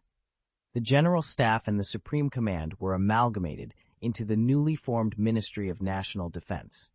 This ministry was further divided into 3 main branches: the General Staff, the Army Headquarters, and the Navy Headquarters, ensuring a more streamlined and efficient command structure. Moreover, the concept of theaters was introduced to enhance operational effectiveness. Each theater was to establish a joint operations command, tasked with coordinating the efforts of both the Army and the Navy. This strategic move was designed to foster unity and improve the coordination between the different branches of the military, ensuring that they operated as a cohesive unit. This reorganization was a critical step towards preparing for the challenges that lay ahead, ensuring that the military was better equipped to face the complexities of the upcoming merger and the inevitable conflict. Vol 2, Chapter 493, The Growth of Civilization, Part 2. The concept of living space frequently emerged in discussions between Tang Xiao and his advisors, including Count Dooku, due to the looming threat of a population explosion. The population of Dawn Planet had reached 400 million. Given its diameter of 4,900 kilometers, surpassing the Moon's 3,800 kilometers, it was crucial to maintain the current quality of life without causing significant environmental damage. The sustainable population limit for Dawn Planet, even after the completion of its star ring, which relocated nearly all heavy and polluting industries, was estimated to be no more than 1 billion. A complicating factor in this demographic equation was the Ewoks. As these beings became more enlightened, their numbers swelled to over 5 million. The systematic education of the Ewoks was intended to integrate them into society smoothly. However, there was a growing concern that they might view humans and other races as foreign invaders. Despite Tang Xiao's efforts at cultural assimilation, the fear of racial tensions simmering beneath the surface remained. This concern partly explained why Tang Xiao had hesitated to awaken or cultivate other races beyond the Solarians and Gnolls, with the latter primarily serving as vassals to the former. To mitigate these potential issues, Tang Xiao looked beyond the confines of Dawn Planet, aiming to expand into the vastness of the galaxy. The Kuna star cluster's development was merely the initial step. The fourth civilization had already established a stable colony on Kuna Fang planet, attracting a significant influx of immigrants from various worlds. With the ongoing atmospheric transformation of Kuna's Tooth planet, its living conditions had markedly improved, eliminating the need for respirators during short excursions outside. The population there had grown to over 4 million, predominantly consisting of non-human races. Tang Xiao had instructed Volgograd Kennedy, the governor of the Kuna sector, to launch a new immigration plan. This plan aimed to relocate 50 million human residents from Dawn Planet over the next 5 years. The primary objective for these immigrants was to drive expansion efforts further. This migration strategy was not born out of a desire to enforce a racist doctrine, but rather to facilitate the cultural assimilation of other races through interaction with human settlers. This approach was intended to integrate these diverse groups fully into the fabric of the fourth civilization. With the Kuna cluster poised to become a major hub for immigration, its population was projected to exceed 200 million within 5 years. In addition to these developments, Sunel, a prison planet acquired from the Iru people following a recent conflict, would continue to serve its original purpose. Plans were underway to expand its prison facilities and construct a nearby barracks, blurring the lines between incarceration and military readiness. The military forces of the fourth civilization had grown significantly, now boasting 2 million personnel, including 8 infantry divisions and 6 mechanized infantry divisions.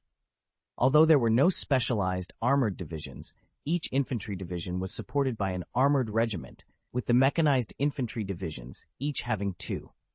Each division comprised 20,000 soldiers, including 10,000 natural persons, highlighting the civilization's commitment to both expansion and defense in the face of growing challenges. The fourth civilization's military is comprised of a mix of 10,000 robots, including B-1 battle robots and B-2 super battle robots, alongside natural human soldiers. These robots are tasked with high-risk operations, while human soldiers lead the primary offensive efforts. The limited scope of armored units is a direct result of the civilization's rapid military expansion, which has stretched the capacity of its arsenals to their limits. This expansion has prevented the military from undergoing a third modernization phase to replace the M15 Defender assault rifle, ES, and Liberator combat uniforms. The rapid growth of the population, fueled by the use of frozen embryos and accelerated development processes, places immense pressure on the civilization's resources, including food, housing, education, employment, production, training, and equipment. This rapid growth cycle has necessitated efficient management to prevent overwhelming the system. Tang Xiao, upon learning the reasons behind the limited number of frozen embryos brought on the Mothership, realizes the potential for a population explosion if the numbers were higher. The thought of introducing 5 billion young adults to a planet already strains the imagination with the potential for unsustainable growth. General Xianhui, the commander-in-chief, believes that the fourth civilization's army holds a significant advantage over the natural soldiers of the Galactic Republic, based on the information provided by Tang Xiao. However, the emergence of the Galactic Republic's clone army presents a formidable challenge. Despite the fourth civilization's extensive combat experience, the clone army, led by Jedi Knights, poses a unique threat due to its superior training and equipment. This elite force, though small in number compared to the entire galaxy's population, could play a pivotal role in key battles due to their mobility via hyperspace channels and high-quality gear. Tang Xiao reflects on the original storyline, where the Confederation of Independent Galaxies initially held an advantage but ultimately lost to the strategic and powerful clone army. Lieutenant General Cheng Shitao's combat simulations further underscore the threat posed by the clone army. The simulations suggest that an investment of 300,000 to 500,000 clone troops on the planet Dawn could decisively defeat the fourth civilization's forces, highlighting the critical challenge facing Tang Xiao and his allies in their struggle for survival and victory. Admiral Xianhui conveyed to Tang Xiao the critical nature of their situation. He emphasized that the Confederation of Independent Galaxies must endure the most significant offensive launched by the Galactic Republic. The alternative was unthinkable. Given the vast expanse of the Fourth Civilization, the galaxy could not possibly withstand the full onslaught of the Republic. The disparity in strength between the warring factions was staggering. Yet, despite the overwhelming odds, they had no choice but to engage in battle. And not just fight, but to emerge victorious. Vol 2, Chapter 494, The Growth of Civilization, Part 2. The naval forces of the Fourth Civilization are in a considerably better state compared to their army. Currently, the Navy boasts a strength of 6 million personnel, comprising 3 main fleets and over 30 auxiliary fleets. The auxiliary fleets are relatively small, each centered around a Grey Horse-class auxiliary aircraft carrier, accompanied by approximately 10 frigates that are no longer in primary service. The Hammer-class and Pulsar-class light frigates, previously utilized by the Fourth Civilization Navy, have all been reassigned to these auxiliary fleets. As the shadow of war looms closer, the Fourth Civilization's production capabilities have been pushed to their limits. The Grey Horse-class auxiliary aircraft carriers have ceased operations with Ghost fighters, which have been redeployed to the main fleet. Consequently, these carriers are now primarily equipped with Vulture robot fighters. Plans are underway to expand the number of auxiliary fleets to 50, aiming to safeguard the maritime routes connecting the Fourth Civilization with its peripheral resource production and industrial sectors. The main peripheral industrial zones of the Fourth Civilization include 1. The Semirth Planet Industrial Zone, established through a collaboration between Tang Xiao and the Semirth people following the creation of the Higla Aerospace Group. Initially focused on constructing small to medium-sized warships, such as the Vengeance-class light destroyers and Apocalypse-class light cruisers, the zone expanded with the formation of the Freemasonry Alliance to include the production of Coal-class battlecruisers. This zone can simultaneously initiate the construction of 20 Coal-class battlecruisers or 150 smaller warships. 2. The industrial area near the Injury Galaxy, a conglomerate of several neighboring galaxies, is centered around the Golden Nice shipyard in the Nice system. Developed by the Hygera Aerospace Group and the Trade Alliance, it specializes in producing Hygera-class battlecruisers, sourcing raw materials from the Amato satellite of the Chelino galaxy. The military colony on Vicky 7 provides security, with labor primarily drawn from the Amaria system. After recovering from an occupation during the Injoli riot in 33 BBY, the shipyard, now in partnership with the Trade Federation for over 11 years, can concurrently build 100 Hygra-class battlecruisers. 3. The Jagar-Dur Planet Industrial Zone, a massive complex established by the Jiwin people under Hego Damask Tekth for constructing Ragnarov-class Titan battleships. Located on a discrete moon on the outskirts of Jagar-Dur, this zone can produce Titan battleships up to 20,000 meters in length, along with Coal-class battlecruisers, Sova-class aircraft carriers, and the latest Martha-class heavy cruisers. Currently managed by the Damask Holding Group, it has access to resources and synthetic materials from over 120 outer galaxies, representing one of Das Pregas's most significant legacies. Given its location in the Milky Way's inner ring, the zone's existence is highly classified and heavily guarded. 18 of the current auxiliary fleets are deployed around this zone for protection. In preparation for the impending conflict, Tang Xiao has requested the Jiwin people to invest in more than 20 Raz-class heavy engineering ships to bolster the defenses around this vital industrial area. In an ambitious endeavor to expand its interstellar capabilities, the construction of a super-large Argonev-class interstellar base commenced outside the dock, involving more than 300 small engineering ships and over 2,000 SCVs. This project marked a significant leap forward in the establishment of a formidable presence in space. The industrial zone on the planet Onderon became a focal point of development after Tang Xiao, alongside San He, the co-chairman of the Interstellar Banking Association, boarded the ship. They entrusted the project to Tyron Heavy Industries, facilitating a partnership between the industry giant and the Interstellar Banking Association. This collaboration led to the employment of the entire planet Onderon, a world situated in the inner ring of the Milky Way, boasting a diameter exceeding 15,000 kilometers, a hospitable climate, and 4 satellites. The largest of these satellites, Deeksun, became the site of a massive shipyard and industrial base, thanks to the investments from both the Interstellar Banking Association and Tyron Heavy Industries. Despite its location in the inner ring, Onderon's political leanings veered towards separatism, a stance that was further solidified by the construction of the industrial base. A year prior, Count Dooku, with the support of Sandhill, orchestrated a coup on the planet, installing the powerful minister Sanjay Rash in place of King Ramses Dundup. This political upheaval was followed by MP Meena Bonteri's public alignment with Francis Underwood's separatist movement, marking a clear opposition to Speaker Palpatine's Military Creation Act. Bonteri's departure in protest underscored the planet's shift towards separatism. The establishment of the industrial base on Deeksun brought significant economic benefits to Onderon, creating millions of jobs and generating over 1 billion credits in annual taxes. This economic boon stabilized Sanjay Rash's rule and positioned Onderon as a key industrial hub for the Fourth Civilization. The planet embarked on the development of giant-class battlecruisers and saw the transfer of some of Tyron Heavy Industries' operations, including the production of military equipment like ghost fighters, siege tanks, and Valkyrie missile frigates. Another notable industrial base was located on Orville 3, a planet belonging to the Eru people.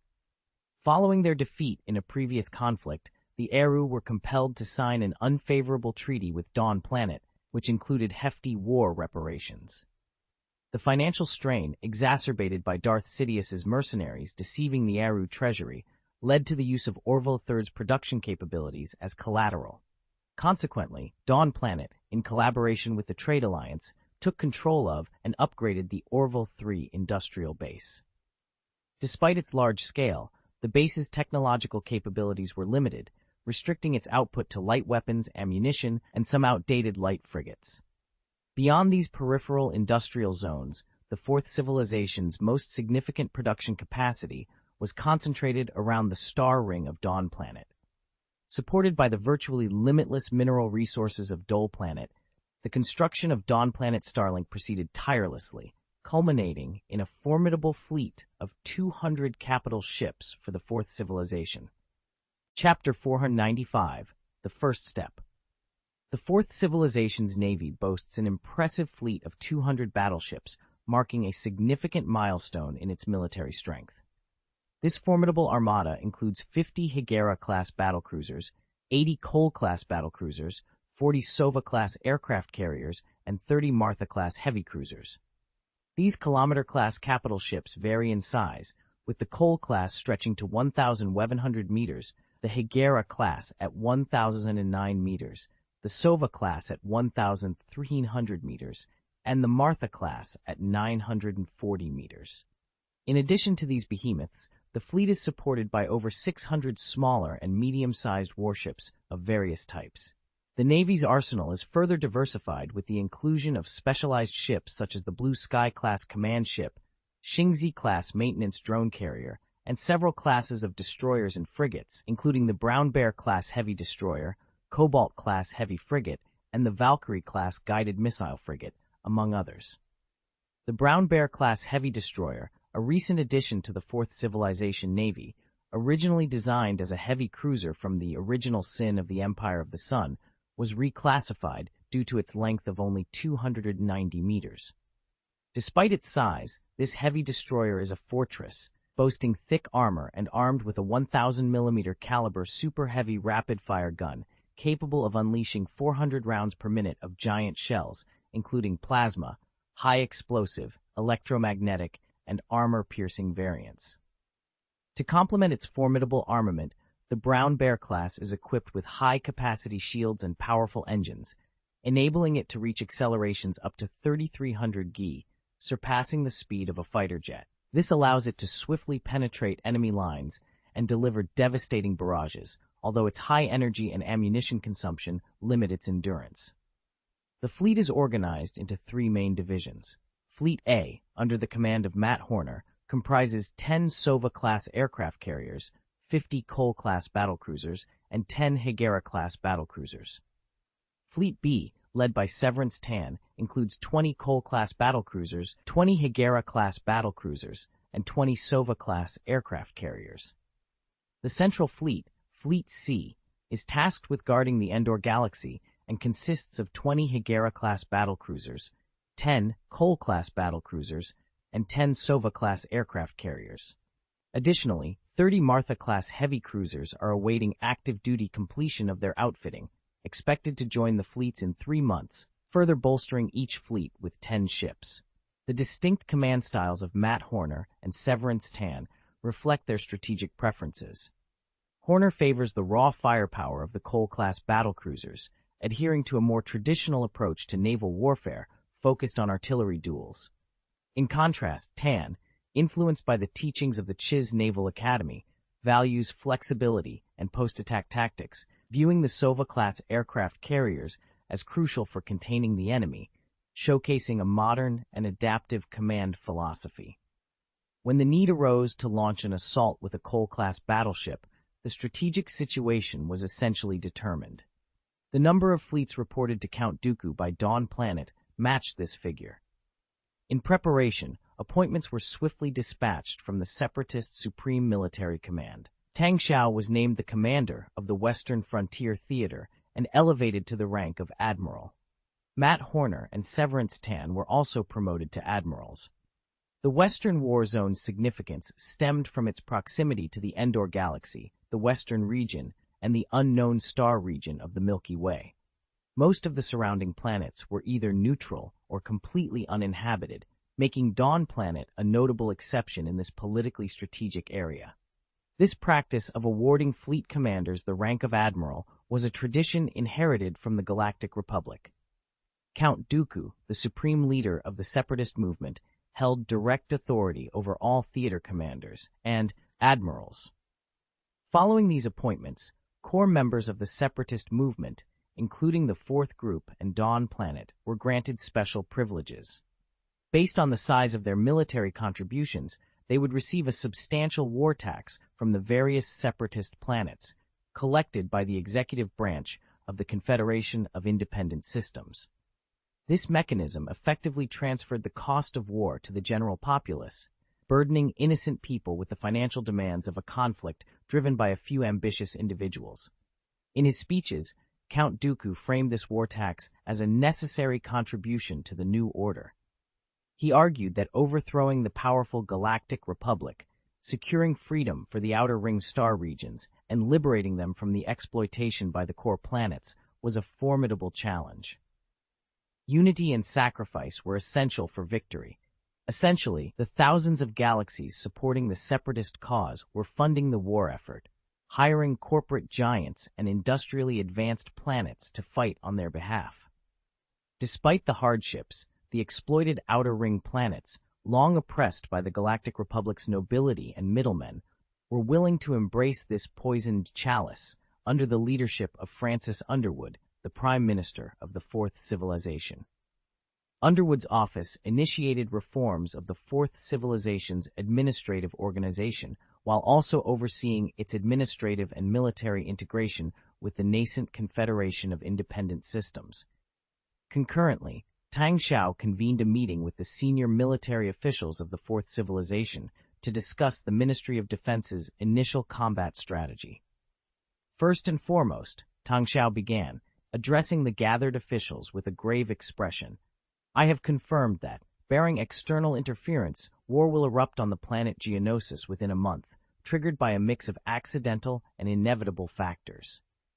Present were Admiral Shan Hui, Commander-in-Chief of the Army, Lieutenant Admiral Cheng Shitao, Deputy Commander of the Army, Admiral Igor Zavalov, Commander-in-Chief of the Navy, Admiral Matt Horner, Commander of the Navy Fleet, Admiral Severance Tan, Head of Military Intelligence, and Helmut Zemo, Head of the Cabinet.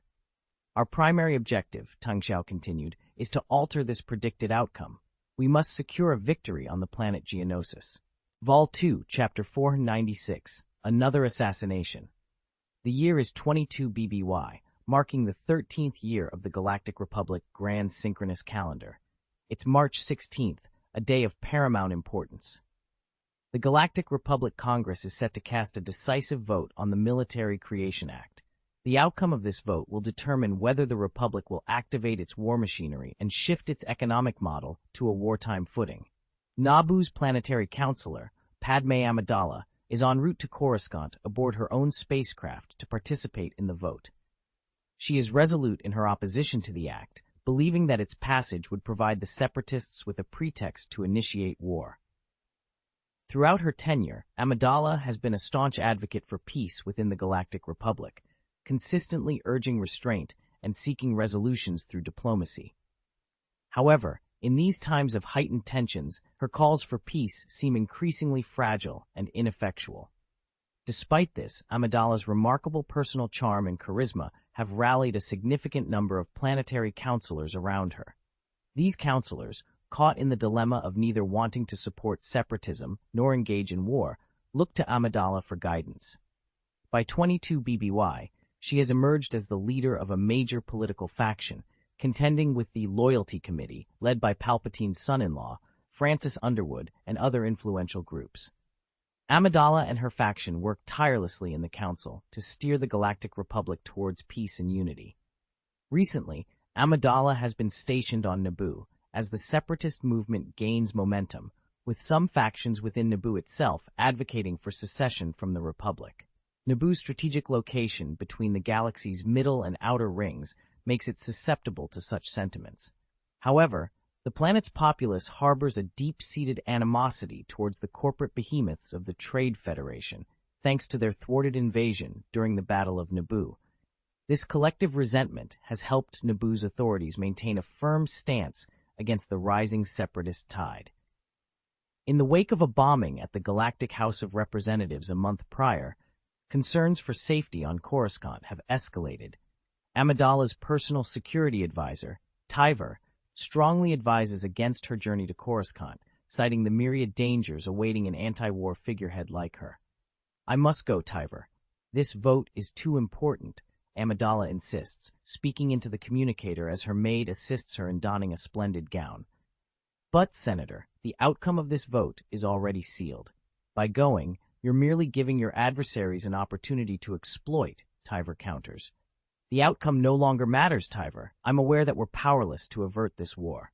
But I must stand before Speaker Palpatine and the Congress, pressing that button under their watchful eyes," Amidala responds, her voice tinged with resignation, yet underscored by unwavering resolve. "If I don't raise my voice for peace, then soon there will be no one left to do so in this galaxy."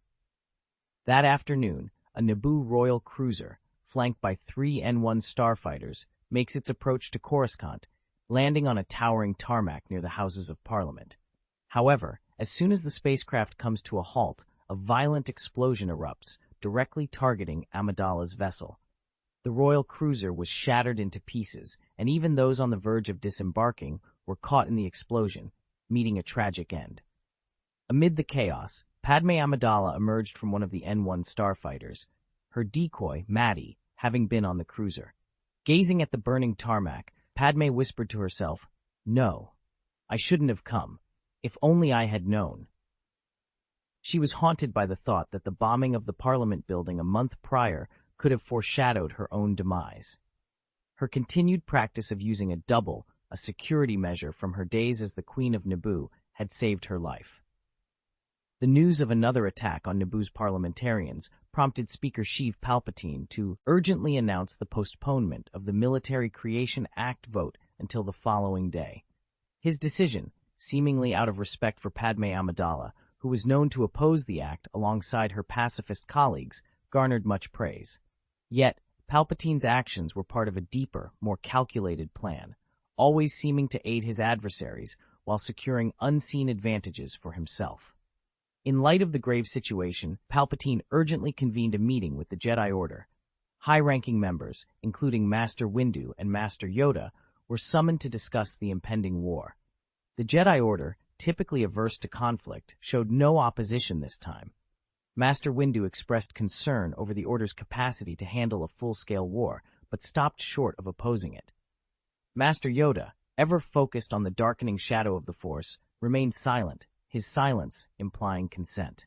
The assassination attempt on Senator Padme Amidala was also discussed, though no conclusions were reached. Given Padme's political stance, targeting her would be controversial, regardless of the perpetrator's allegiance. Ultimately, Chancellor Palpatine suggested that the Jedi Order should take on the responsibility of protecting Senator Padme. Padme, who had just arrived at the Speaker's office, voiced her objections. Her experiences, along with those of many council members, had led to a deep-seated mistrust of the Jedi Order. I believe the optimal solution would be to assign a Jedi familiar to Senator Padme for her protection, Chancellor Palpatine proposed. I recommend Anakin Skywalker and his master, Obi-Wan Kenobi, for this task. Vol. 2, Chapter 4, 497, Political Genius. Padme Amidala had her own suspicions regarding the attempt on her life. This assassination must have been orchestrated by Count Dooku, aiming to instill fear within the Republic's parliament, just as he did a month ago, she asserted. Master Windu, standing beside her, expressed a differing viewpoint. Senator Amidala, I believe you may be misunderstanding Count Dooku's intentions. Despite his departure from the Jedi Order and his involvement in politics, Dooku was once a highly esteemed Jedi Knight. He might disagree with our political stance, but it's unlikely he would resort to killing innocents. Padme's brow furrowed in response. She hadn't anticipated Master Windu defending Count Dooku, especially not in front of Master Yoda and Speaker Palpatine. Opting for diplomacy, she simply responded, "Let's wait and see." Meanwhile, in a building with a clear view of the Parliament building, Jango Fett, the galaxy's most renowned bounty hunter clad in Mandalorian steel armor, was engaged in a conversation. The holographic projection from his communicator displayed Count Dooku's figure. The assassination attempt failed.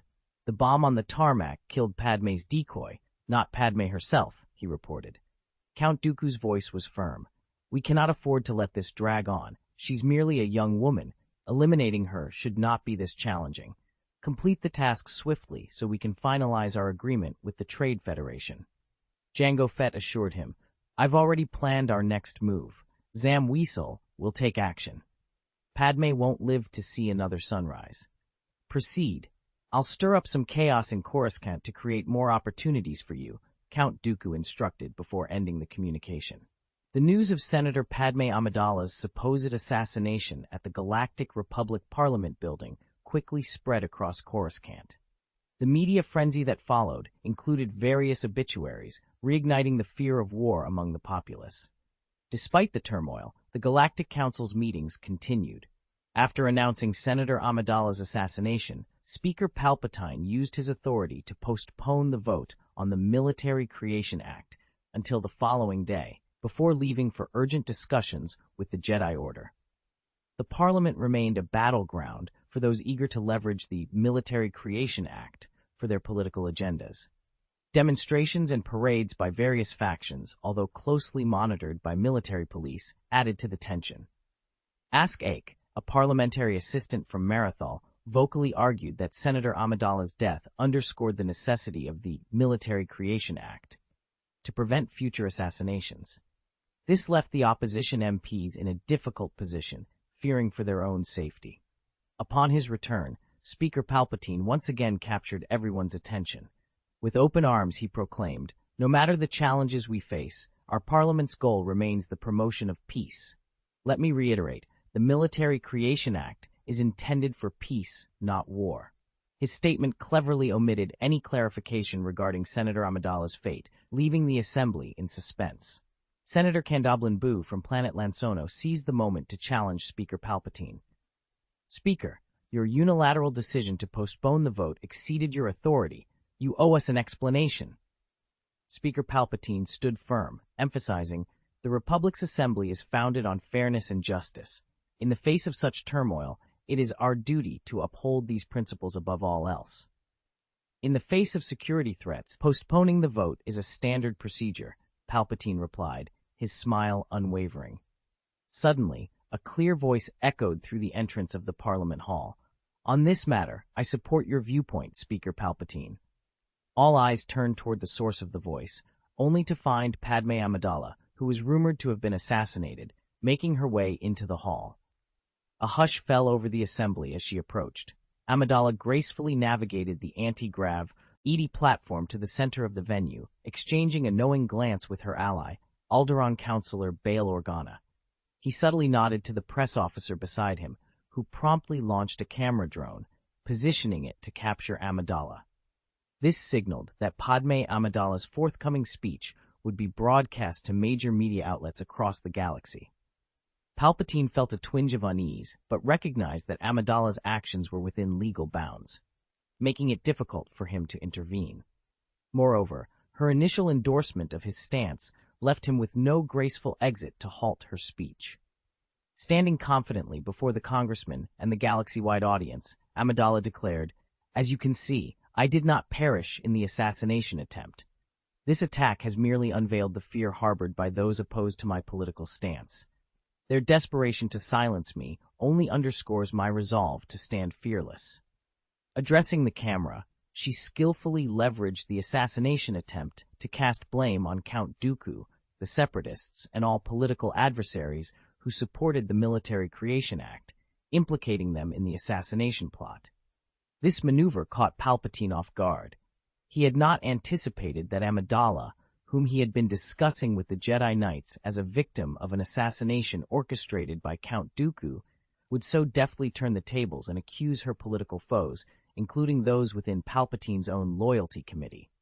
Amidala's speech not only reignited controversy over the already contentious Military Creation Act, but also placed Palpatine's political allies in a precarious position. Despite maintaining a composed exterior, Palpatine's clenched fists betrayed his inner fury. Padme Amidala, known for her idealism and commitment to justice, had once again proven herself to be a formidable political strategist. Vol. 2, Chapter 498, Leaving Coruscant. When Count Dooku reported to Palpatine that Newt Gunray of the Trade Federation had demanded the assassination of Padme Amidala as a condition for signing their deal, Palpatine initially laughed it off. However, his amusement quickly turned to fury. He found himself wishing he could personally eliminate Padme, and perhaps Newt Gunray as well. In Palpatine's eyes, one was foolishly underestimating the political ramifications of such an assassination, while the other was maliciously instigating it. The assassination would not only disrupt the political landscape, but also hinder the passage of the Military Creation Act, a setback Palpatine could ill afford. Yet, to maintain his facade as a guardian of peace, he couldn't openly force the bill through. Realizing that killing Newt Gunray was out of the question, Palpatine turned his scheming mind towards Padme. Directly killing her was also not an option, as it would further jeopardize the Military Creation Act. Instead, he pondered, perhaps the solution was to send her away. After Padme's impassioned speech in the Parliament, which reignited debate, Palpatine saw his chance. He approached her with a seemingly concerned suggestion. "Given the current dangers, perhaps it would be wise for you to retreat to Naboo, away from the spotlight. What do you think?" Padme's response was unwavering. "This is my battlefield. I will not leave. I am committed to fighting for peace here to the very end." Palpatine, hiding his frustration behind a mask of concern, inwardly sighed. Padme's determination only fueled his anger. Meanwhile, the Jedi Order had assigned Obi-Wan Kenobi and Anakin Skywalker to protect Senator Amidala. Concurrently, Zam Wesell, hired by the bounty hunter Jango Fett, initiated her assassination attempt. She stealthily used a drone to open a window in Padme's residence and released two venomous creatures inside. Thanks to the vigilance of Obi-Wan and Anakin, the assassination attempt was thwarted. The Jedi duo pursued Zam Wesell, but before they could capture her, Jango Fett silenced her, eliminating any leads. The Jedi Order, already feeling diminished over the past decade, viewed the repeated assassination attempts as a blow to their prestige. Master Windu, concerned that a successful attempt might eventually occur, tried to convince Padme to return to Naboo. However, Padme's resolve remained unshaken. She was adamant about staying, believing it was a crucial moment to press on with her political efforts. Palpatine, seizing the opportunity presented by the situation, learned that the Jedi Order had tasked Obi-Wan with investigating the assassination attempts, while Anakin continued to protect Padme. Master Windu also sought Palpatine's assistance in persuading Padme to leave Coruscant. Palpatine was overjoyed. The Jedi Order's request aligned perfectly with his own desires. He had long sought a pretext to send Padme away, and now the Jedi were unwittingly providing him with one. During a lengthy discussion with Anakin, who had been sent to negotiate, Palpatine praised the young Jedi's talents and subtly suggested that Anakin had already surpassed Obi-Wan. Despite the Jedi Order's reservations about Anakin, stemming from his late start and the unconventional methods used by Master Yoda to temper his talents, they had come to recognize his potential. Palpatine's manipulation aimed to exploit Anakin's feelings of underappreciation, further driving a wedge between Anakin and the Jedi Order, all while advancing his own agenda to remove Padme from Coruscant. The Jedi Order, cautious and deliberate in their approach, treated Anakin Skywalker's training with an abundance of caution. They often hesitated to assign him to missions deemed too perilous, fearing that exposure to such dangers might stir negative emotions within him. Despite their careful navigation through the treacherous waters of Anakin's training, they were unprepared for Chancellor Palpatine's more aggressive influence. The Jedi sought to instill in Anakin a sense of humility, teaching him that he was no different from his peers. In stark contrast, Chancellor Palpatine seized every opportunity to whisper words of flattery and ambition into Anakin's ear, suggesting that his talents far surpassed those of his contemporaries, even going so far as to claim that Master Yoda would one day be beneath him. Where the Jedi preached caution and restraint, Palpatine encouraged boldness, assuring Anakin that his exceptional abilities meant he could easily handle more radical approaches and achieve greater success. When the Jedi Council decided to recall Anakin and Obi-Wan Kenobi from a potentially dangerous mission upon discovering the unreliability of their destination, Colas Serbaus, Palpatine insinuated that the Council's decision was driven by fear of Anakin's potential rather than concern for his safety. Palpatine's words, designed to appeal directly to Anakin's ambitions, began to undermine the Jedi's teachings, planting seeds of doubt and desire for greater recognition in the young Jedi's heart. Flush with pride from Palpatine's praise, Anakin Skywalker sought out Padme Amidala, only to find that Palpatine had also issued an executive order for Padme to leave Coruscant and return to Naboo, coinciding with the vote on the Military Creation Act. Palpatine cunningly suggested that this directive was at the behest of the Jedi Order, further manipulating the situation to his advantage and leaving the Jedi to bear the blame for Padme's forced departure. Padme, feeling cornered and without options, turned to Representative Jar Jar Binks, imploring him to take a firm stand in his political dealings and to protect her interests until she could return to Coruscant. Jar Jar, showing signs of maturity, confidently assured her of his support. However, Padme could not have anticipated that the true complication would arise from Jar Jar Binks himself in the months to follow. In the meantime, Padme Amidala, accompanied by Anakin Skywalker, discreetly boarded a passenger spacecraft, intending to leave as war refugees. While in the ordinary cabin of the spacecraft, Padme was startled by a familiar voice calling out to her, "Padme, why are you here?" Vol 2, Chapter 499, The Fire of Dry Wood. The voice that called her was very low, so low that no one else noticed, but it still shocked Padme Amidala. She turned her head sharply, only to see a woman with short hair calling her. "Mina Bantry, how do you?" Padme was taken aback by the sight of this person. Mina Bantry, a counselor from the planet Onderon, had once lived and taught on the planet Naboo for a period. During that time, Padme, who was studying law, had been her student, and they had established a good relationship. However, as the planet Onderon grew closer to the separatist movement, they had cut off contact to avoid suspicion. Now, Padme was genuinely surprised to encounter Mina Bantry here, especially on a refugee ship. The term refugees was somewhat misleading. In reality, many people from the Outer Ring planets were leaving the Republic's control area in spaceships to return to their homelands. The escalating tension between the Republic and the Separatists signaled that war was imminent. Those who had traveled to the Republic for business or work were now preparing to return home, fearing they would become casualties of the conflict. As a result, for over half a year, passenger flights between the outer and inner rings were consistently full, crowded with individuals forced to abandon their careers due to the looming war. "We've also started to evacuate," Mina explained, glancing around before pulling Padme to a secluded corner. Evacuate? You mean those who support separatism? Padme trailed off, feeling it impolite to use the term in front of her friend and former teacher. Yes, the planets that support separatism, Mina confirmed, after ensuring they were not overheard. The Military Creation Act has made it clear that the Republic is gearing up for war. We have no choice but to return home. But it's not over yet. Padme whispered urgently. We're trying to find a way to prevent this bill from passing. But even you were forced to leave Coruscant, weren't you? Mina countered. No, this situation. Padme struggled to find a rebuttal. Listen, Padme, Speaker Palpatine is the one who truly desires war, Mina said earnestly. Frank has warned us about this more than once. He's the reason we've continued our fight in Parliament.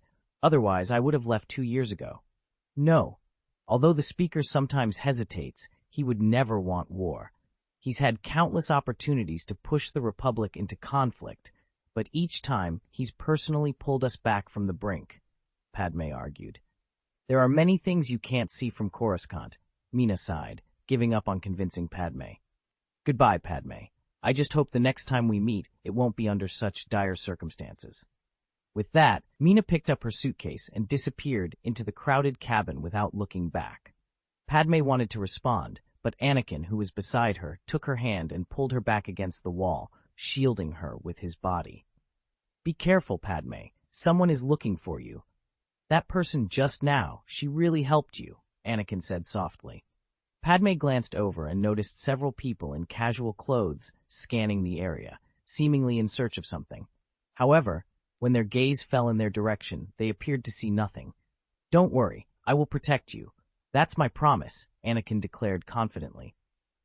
Those people just now, Padme began. Yes, I used the Force to make them see nothing, Anakin revealed. Only then did Padme realize that Anakin was holding her hand. She quickly withdrew it, as if shocked by the contact. Anakin, meanwhile, subtly rubbed his fingers together, a smile playing at the corners of his mouth. Elsewhere, a man with a disgruntled expression, as if someone owed him money, was watching the scene unfold. A man approached Mina with concern, inquiring, Who were you speaking with just now? Mina, with a polite smile, replied, Oh, that was a former student of mine, Susan. The man nodded gravely and advised, Please be cautious about whom you speak. Given the uncertain times, we can't rule out the possibility of an attack from the Republic. However, rest assured that our military intelligence will do everything within our power to ensure your safe departure from Coruscant. Mina offered a strained smile in response. Thank you for your protection. The man continued. Also, should you encounter Padme Amidala, it's imperative that you report it immediately. She is accompanied by a Jedi who poses a significant threat and must be apprehended. Mina assured him, I will report immediately if I see her. Yet, as the man left, she pondered over the mention of a dangerous Jedi Knight. Like many from the Outer Rim planets, Mina harbored skepticism towards the Jedi Order, which now morphed into concern for Padme's safety. However, recalling that Padme had been alone earlier, Mina dismissed her worries and settled down on her luggage in a spacious corner. Anakin Skywalker had escorted Padme Amidala back to Naboo. To maintain a low profile, another of her handmaidens impersonated her in Coruscant, allowing Padme to retreat to her homeland with Anakin, away from the public eye.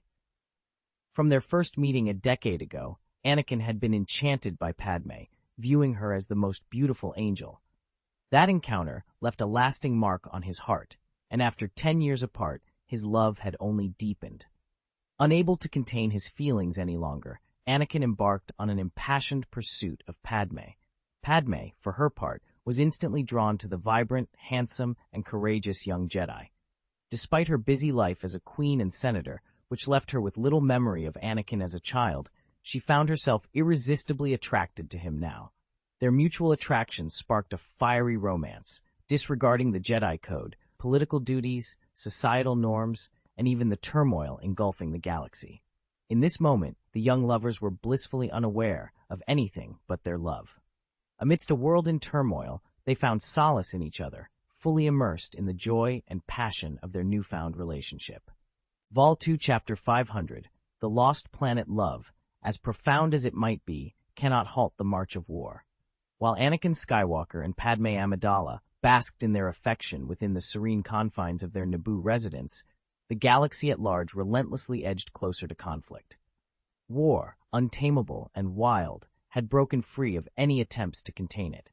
On April 21st, Count Dooku convened a meeting with the leaders of the major separatist factions, including Tang Xiao, Newt Gunley, and Thorn Hill, on the planet Geonosis. A month later, they formally signed an agreement, declaring their refusal to recognize the authority of the Galactic Republic. This marked the birth of a new political entity, the Confederacy of Independent Systems. The ripple effects were immediate. Members of the Congress and expatriates from various galaxies began to sever ties with the Republic. A strategic move was made by the Separatists as they deployed a fleet to the hyperspace lanes connecting the Republic, installing hyperspace blockers to thwart any opposing forces. Admiral Matt Horner, commanding the Dawn Planet's Fleet A, repositioned his forces to the Kuna star cluster. Utilizing the planet known as Kuna's Teeth, he established a new command center. A hyperspace blocker was placed near the Angie planet to disrupt the channel, showcasing the might of Fleet A. Faced with such power, the Iru People's Queen had no choice but to capitulate. Although the Iru remained neutral, the threat of force coerced them into signing Count Dooku's agreement, aligning themselves with the Separatists. As the Separatist galaxies cut off communication with the Galactic Republic, the Galactic Holographic Network's signals went dark, replaced by Separatist networks and media. This new media landscape was awash with propaganda, from Count Dooku's speeches to various programs denouncing the Republic.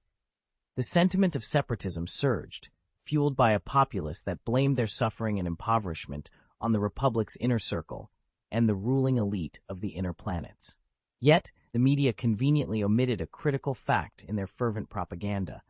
The corporate behemoths that were the backbone of the separatist movement had once been among those exploiters they now decried. The flames of war, now kindled, whipped public emotion into a frenzy, sparking demonstrations and even civil wars on numerous planets. These conflicts, though significant, were mere preludes to the impending galactic war. On April 29th, Trench, recently appointed as an admiral, arrived on Dawn Planet for a clandestine meeting with Governor Tang Xiao. The following day, he toured Dawn's star ring and reviewed Fleet C, stationed nearby. That evening, Admiral Trench accepted his new role, officially becoming the third fleet commander of the Fourth Civilization. However, his tenure on Dawn Planet was not to be permanent. Fleet C would remain, but Trench was destined for the Enterprise Alliance, assuming his role as admiral. Accompanying him was a formidable assembly of ships, including 5 Divine Will-class destroyers, 20 Generosity-class communication frigates, and 5 Rehook-class battleships, ready to navigate the tumultuous waters of the galaxy's unfolding conflict. In early May, Jedi Master Obi-Wan Kenobi, while on the trail of the true perpetrator behind the assassination attempt on Senator Padme Amidala, stumbled upon a peculiar planetary name, Kamino. Intrigued, he returned to the Jedi Order's archives for research, only to discover that no record of the planet Kamino existed. Perplexed, Obi-Wan sought the wisdom of Master Yoda, the esteemed leader of the Jedi Order. Master Yoda enlightened him that the Jedi archives were among the most comprehensive in the galaxy, surpassing even the Galactic Republic's database. The absence of Kamino from the archives suggested 2 possibilities. Either the planet did not exist, or someone had expunged its data. The latter could only be the work of a Jedi, raising unsettling questions about their motives. This revelation cast a pall over both Master Yoda and Obi-Wan Kenobi. They had suspicions about who might be responsible, but confirming those suspicions would imply a premeditated scheme affecting the Galactic Republic. Guided by Master Yoda, Obi-Wan extended his force sensitivity across the galaxy's star map. He noticed anomalies in the movement of stars, hinting at the gravitational influence of a planet erased from the archives. Determined, Obi-Wan boarded his Delta-7 fighter, bypassing the navigation system.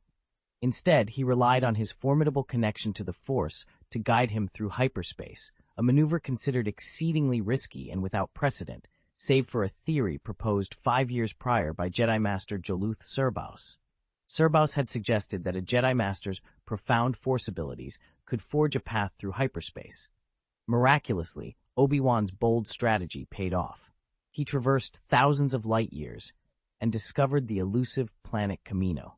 Upon entering Kamino's atmosphere, Obi-Wan piloted his Delta-7 through the planet's tumultuous weather.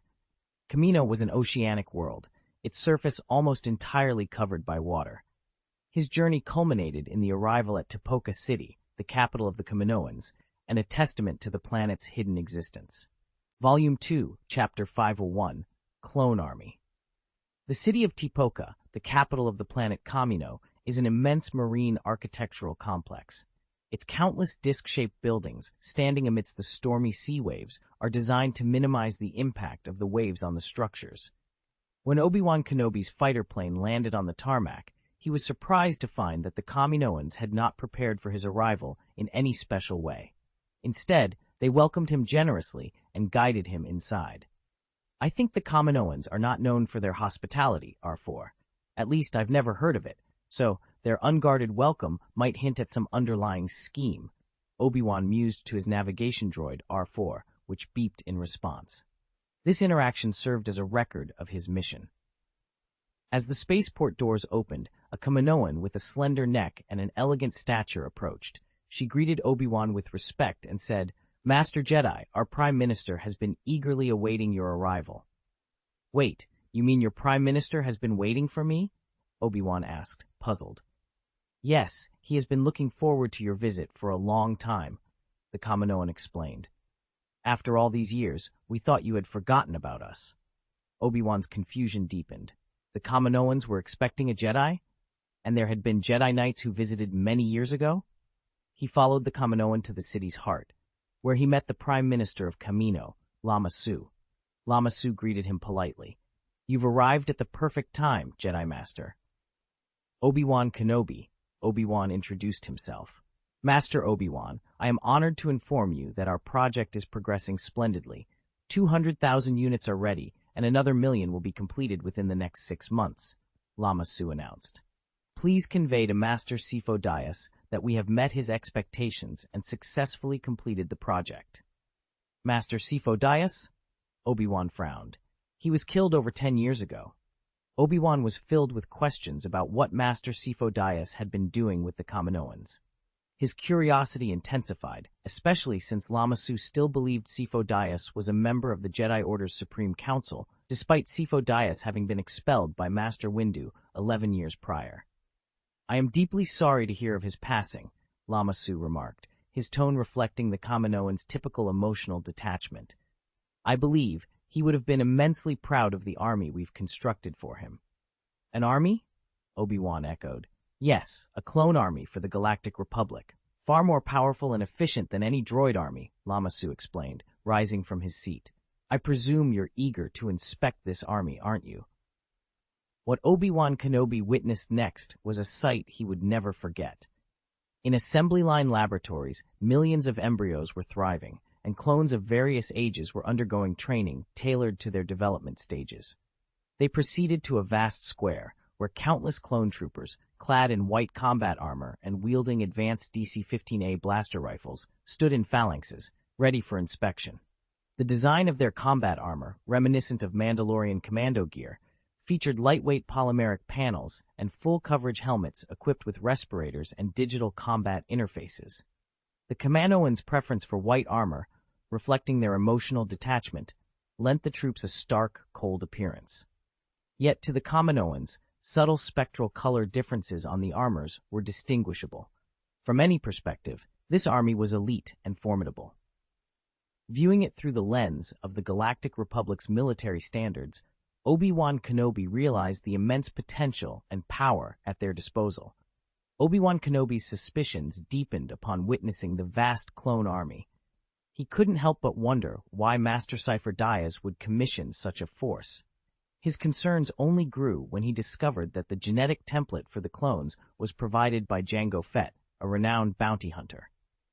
Furthermore, it was revealed that era-skilled bounty hunters had been enlisted to train the clone army, enhancing their adaptability and effectiveness on the battlefield. Obi-Wan's instincts screamed that something was amiss with Jango Fett. Known as the galaxy's premier bounty hunter, Fett's presence in Tipoca City was no coincidence.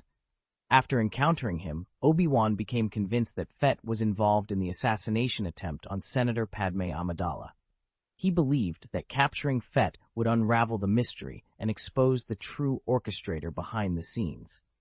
However, being in the Kaminoan capital, Obi-Wan exercised caution and returned to the spaceport. There, he used the hyperspace communication system on his Delta 7 fighter to report his findings to Jedi Masters Yoda and Windu. To his surprise, they were unaware of the clone army's existence. Master Windu expressed disbelief, stating that the Jedi Order lacked the resources to commission such a force. Obi-Wan relayed that Prime Minister Lama Su of Kamino claimed Master Cypher Dyas had not only commissioned the army, but also provided financial backing, suggesting another party was involved. Obi-Wan further shared that Jango Fett claimed he was recruited by a man named Tyrannus to serve as the genetic template for the clones. Master Yoda immediately ordered Fett's capture for interrogation. Closing the communication, Master Yoda's expression turned grave. He lamented the Jedi's blindness to the army's creation right under their noses, indicating a significant weakening in their connection to the Force and their foresight abilities. Master Windu pondered the purpose behind the army's creation, especially if it was intended to serve the Galactic Republic. Meanwhile, on Kamino, Obi-Wan, following Master Yoda's orders, attempted to apprehend Jango Fett.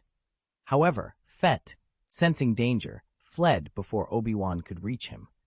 Undeterred, Obi-Wan pursued Fett in his fighter jet, following his hyperspace trail to the remote planet of Geonosis, located at the galaxy's edge. Attachment 1, the Clone Army. Attachment 2, Kamino's cloned human embryo production line.